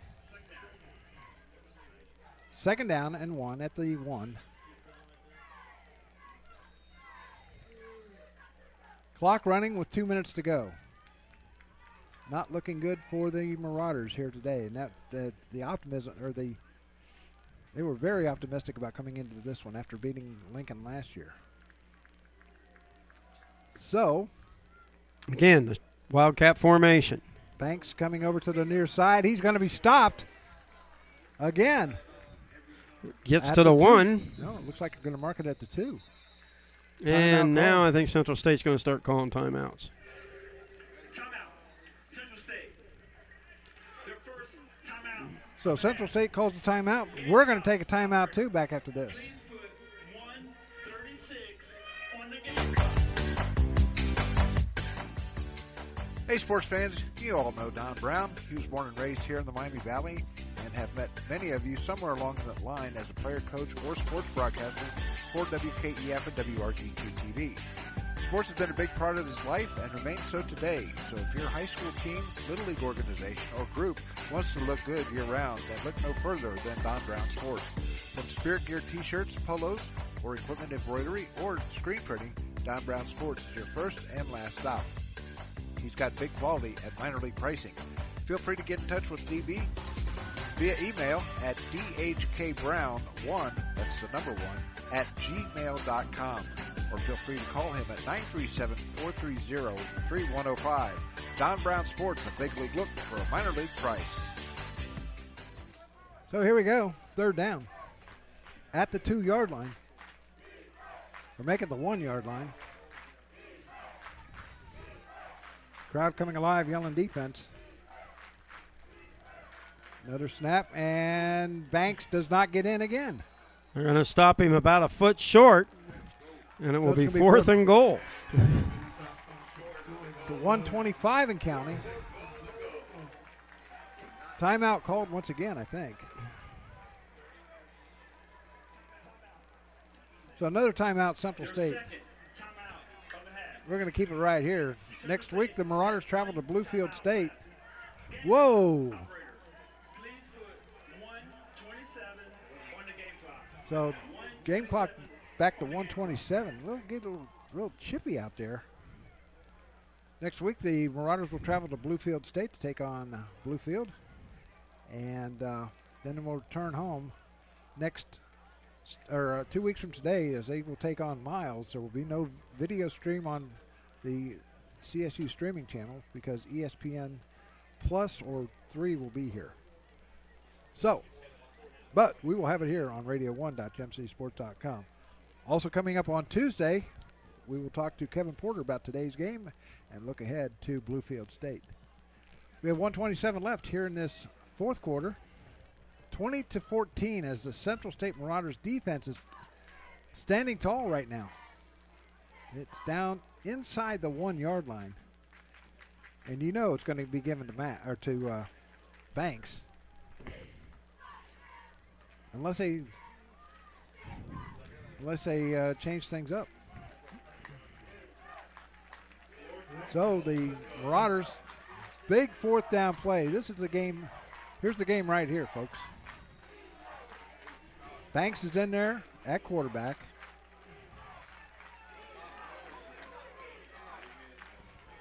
Banks, get it, and he gets in. Banks for a 1 yard run, and that's going to do it.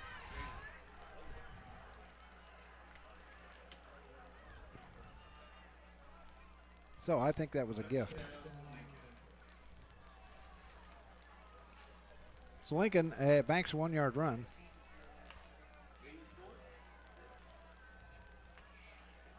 And of course they're going to line up and go for 2. Out in front 26-14 at this point. Lincoln scoring 2 touchdowns here in this fourth quarter. All their scoring has come in the second half. So once again, Banks in at quarterback.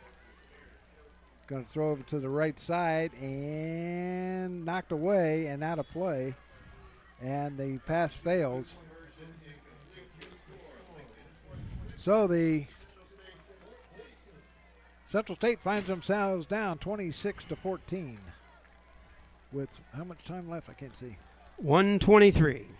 So they got a $1.23 to get 14 points. 1 timeout. They need a heck of a return, a quick score, an onside kick, get the ball back, and another score. Not impossible. No, definitely not impossible. But to say the least, of course, then again, extremely difficult. Of course, again, this kicker's been doing the squib kicks. He's not been sending it all the way down to Kennebrew and to Brock. I'm sure Hines is going back there. Yeah, he's going to be back there too. So there's a chance with this special teams. So the band playing, and Central State's trailing 26-14. Go ahead. I was going to say, Ohio State won today 45-12. Alabama is ahead of Texas 20-19 with 10 seconds to go. They just kicked a field goal to take the lead. And here's one that might be of interest. Second quarter, Marshall 6, Notre Dame nothing. Oh, boy. So here comes, they're going to have to hold the ball, looks like. Now the wind's picked up. It's supposed to get some rain in it later tonight anyway. Here's a kick, and it's a squibber. And it's going to be picked up by number 32, and that would be Tyshawn Nelson. A running back, he loses his lid. He's going to have to set out a play. But it's going to be 1st and 10 for the Marauders. And where are they going to mark it?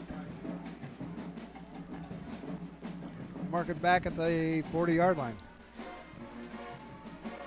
So 1st and 10 for the Marauders, or 1st and 60 for the Marauders. They need a big play right off the bat. I would say Kyles to Hines.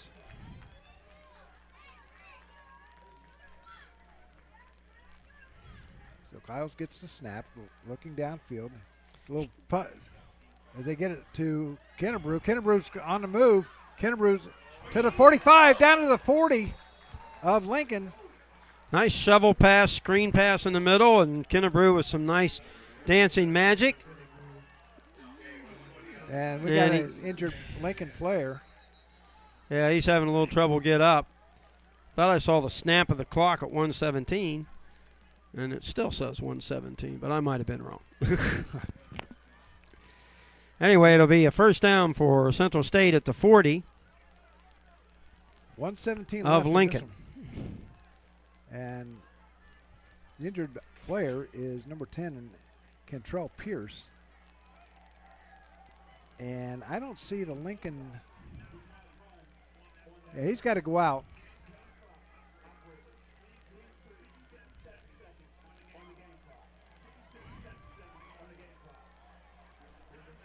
How much time? 57 seconds.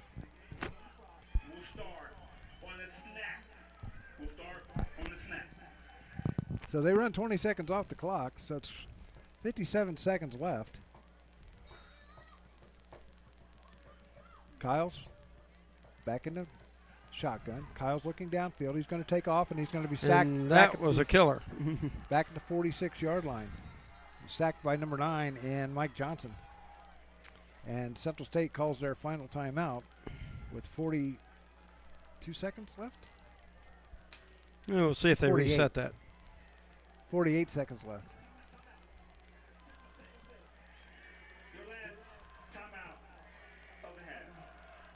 So their final timeout, and they trail by 12. Not looking good for the home team today. But they will be back at it again next week against Bluefield, and then the following week they'll be back here against Miles, and that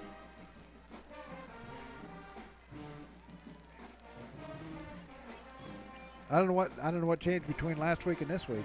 Well, we'll find out on Tuesday with the coaches show beginning at 7 o'clock on radio1.gemcitysports.com. Very optimistic coming into this one. Lincoln had other ideas. Here's Kyle's in the shotgun. Kyle's going back to pass, looking down the left side. Has Hines open. He's to the 40. Needs to get out of bounds. To the 30. Out of bounds. Or no, he's still in bounds. Got the first down, I think. Nope, short by 2 yards. But they called for the timeout. Clock's still running. There's Kyle's back to pass, looking over to the right side, and incomplete to Micah Lowe. So it'll be 4th down. Down at the 32-yard line with 28 seconds left. Really almost have to score on this play. Yeah, well, Hines and Wash to the near side. Kyle's back to pass, fires over, has Hines at the 10, or to 15, down to the 10, still on his feet at the 10. And penalty markers are coming in. So first down for the Marauders. 20.4 seconds left, and a penalty marker's in. Trying to separate the players down there is it's getting a little chippy, as you said, Doug. So we're just going to see what the penalty is.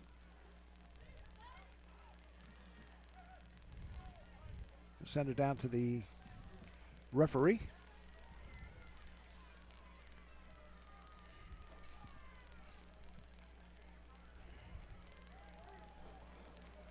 Here's the call. Personal foul, roughing the passer, defense, number 99. That's enforced half the distance to the goal. After the play, unsportsmanlike conduct, number 10, his first of the contest. That's enforced half the distance to the goal. So, Automatic first down. The game clock will start on the snap. 20.4 seconds left. It'll be first and goal at the 2-yard line for the Marauders. Okay. We'll take it. Break for the Marauders. Kyle's going back to pass, rolling to his right, looking downfield. He's going to run it in himself. Touchdown! Touchdown, Marauders. Kyle's on a 2-yard run. That's a touchdown. With 14.6 seconds left. 26-20. So, hey, you kick the extra point, get an onside kick, throw a Hail Mary, get a touchdown, you win the game. yeah. Just like he designed it. Yeah, exactly. There's chairs to attempt the extra point. Good snap. Kick is up and through the uprights. And it's now 26-21. Well, here we go. Onside kick time coming. Got to certainly get lined up for that, Lincoln. We're going to see how many players they have near the or in the first 10 yards of the ball. They should have, if I'm them, I'd have at least one guy back deep. But you got to have 9 or 10 up at least between the 10 and maybe 18 yards from where the ball's booted at. So that'll be, they'll kick the ball from the 35. You got to give the Marauders, that was a really nice drive as they were running out of time in this game. So 14.6 seconds left. And Marauders trail by 5. So, see what Chairs has in mind. Of course, the ball will be lined up at the 35-yard line. So that means they have to be at least 10 yards back. They have 5 on the, oh, they're moving them back to the 50. You got to give them 15 yards. That's right, in college.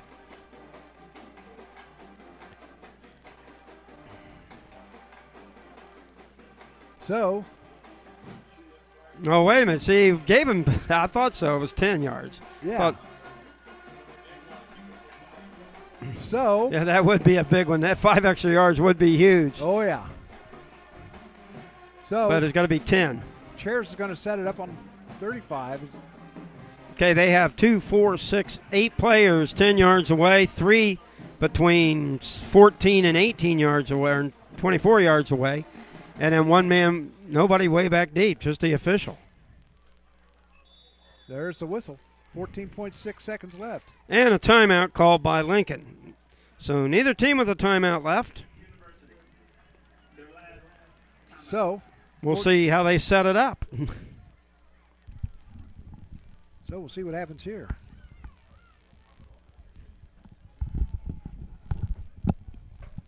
So 14.6 seconds left. Be sure to join us on Tuesday night for the Kevin Porter Show. We'll talk about tonight's game, or today's game, and talk about the game at Bluefield coming up next week. So a lot to talk about on this one. I thought there was a lot of optimism coming into this one after last week. So, well, Central State really hadn't played that badly. The big thing that's killed them is the miscues in the special teams. The bad snap that set up resulted in a touchdown, and then the blocked kick on a punt on the next possession. It also resulted in a short drive and a touchdown. And I think a gift down in the end zone on pass interference call, but we were way up here. That's just my thinking. That's just what I think. I don't want to sound like a homer, but that's what I saw. So here we go, as the Lions are going to have 8 men up on the line of scrimmage, or up on the 45-yard line. So I'd say boot it over their head. See if you can outrun it to them. Yeah. Little squib kick. Well, somebody's backed up to the 35 now, so that might knock that. And oh, it's not going to go 10 yards. He only kicked it 8 yards. And it's finally picked up, and that is all she wrote. That's going to do it, folks. Your final score is going to be 21. 26-21. So Coaches will tell you the best play in football is the victory formation at the end of the game. And that's exactly what Lincoln's going to do right here. Yep. They got 6.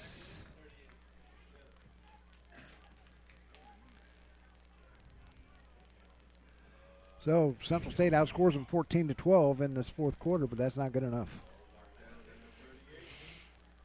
So your final score is going to be 26-21. So they're going to regroup, come back on Monday, and get ready for Bluefield coming up on next Saturday. Well, it's been fun here. Thanks to the folks at Central State. Very gracious and hospitable and all their hospitality. And thank all our listeners for listening. And Doug, once again, thank you for letting me be part of this. It's been a wonderful day. So even though the scoreboard is going to be on the wrong side.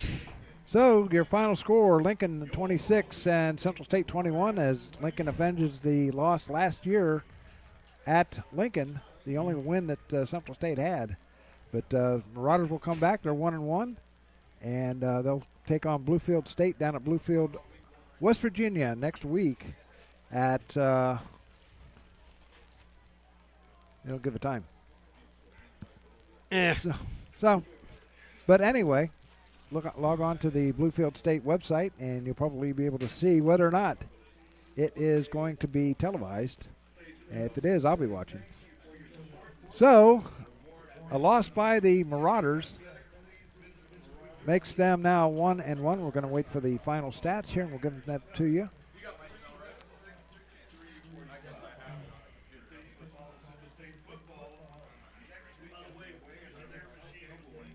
So we're still waiting on the stats. They're being printed out. So your thoughts on this game so far? Your thoughts? My thoughts on this game? Yeah. Thought it was a really really hotly contested games between both teams. I really think that you can't say any more than that. I think Central State looks a lot better than they did last year, and so did Lincoln. But the big difference was the two major special team errors that Central State made in the game, and that resulted in 14 points, and the difference in the game, the 14-point third quarter for Lincoln, and they ended up winning 26-21. Yeah, time of possession, 41-18. Now, Lincoln was in the huddle, and Central State was just snapping the ball 18, 19, 20 seconds in between plays, but if they have the listing of the number of plays, that'll be interesting as well. 80-63. 80-63. So they had 80 snaps to 63 snaps. So, yeah, that's part of the time of possession also. One of the big factors in the game. So total yards 356 to 251. That says a lot, you know. Freeman was 11 of 23 for 140 yards and 2 touchdowns. He was sacked 2 times. He also had 12 carries for 83 yards, or 70 total yards. Samuel Jordan had 7 carries for 47 yards. Amir Gerald, 4 carries for 35 yards, and Malik Staten, 8 carries for 28 yards. Hang on.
That was the Central State alma mater. And so finishing it off here, first downs were Lincoln had 19-17. The rushing yards, Lincoln 216 to -8 on the rushing. Passing yards, Central State 259 to 140. The Lincoln was 11 of 25 and no interceptions. Central State 22 of 43 with one interception. Total offensive plays 80 for Lincoln, 63 for the Marauders. Total offense was 356 for Lincoln and 251 for the Marauders. Time of possession 41-18 for the Lions, 18-42 for the Marauders. Central State stats go like this. Aaron Kennerbrew had 7 carries for 22 yards. Stephon Thomas, 2 carries for 11 yards. And Tyshawn Nelson, 3 carries for 10 yards. Xavier Price, 1 carry for 6 yards.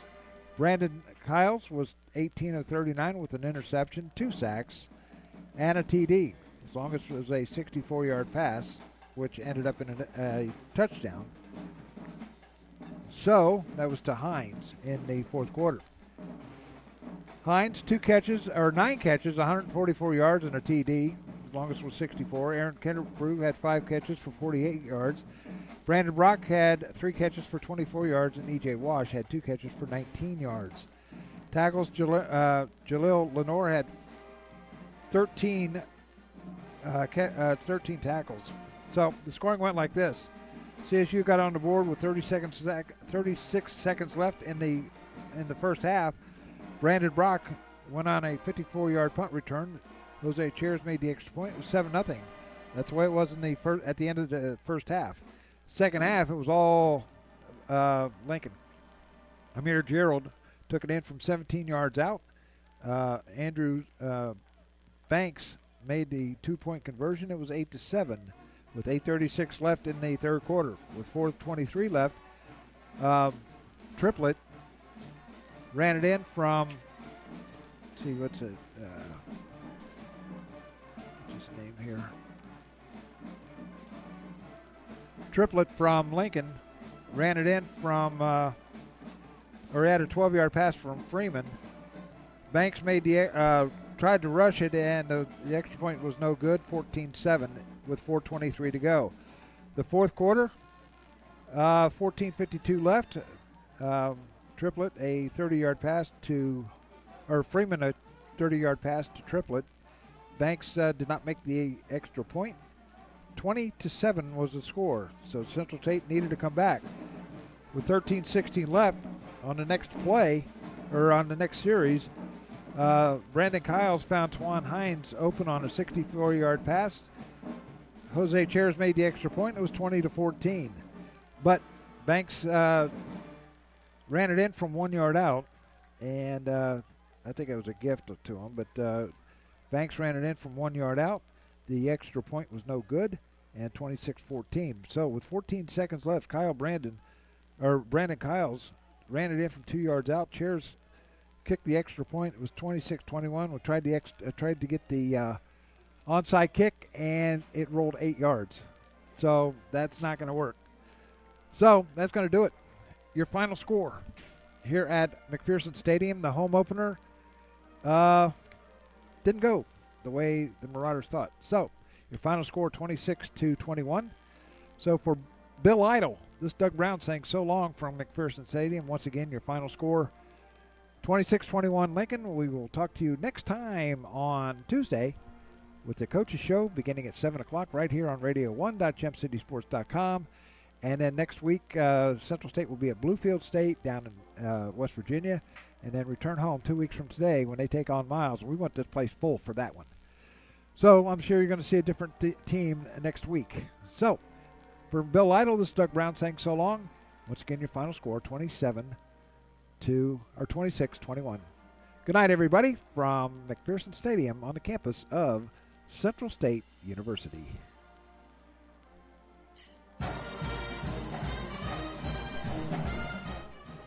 You've been listening to Central State Marauder Football. Today's game has been brought to you by Central State University. For God, for Central, for State. By Profiler Performance Products. By G&G Fitness Equipment, 641 Miamisburg Centerville Road in Centerville. By Don Brown Sports Pro, a big league look for a minor league price. By McAfee Heating and Air, any season, anytime, McAfee. By the USO, by a Special Wish Foundation of Dayton, by Profiler Inc., and by the Gem City Sports Network, your source for local sports in the Miami Valley, the Gem City Sports Network. Join us next time for all the play-by-play action of Central State Marauder football right here on the Gem City Sports Network.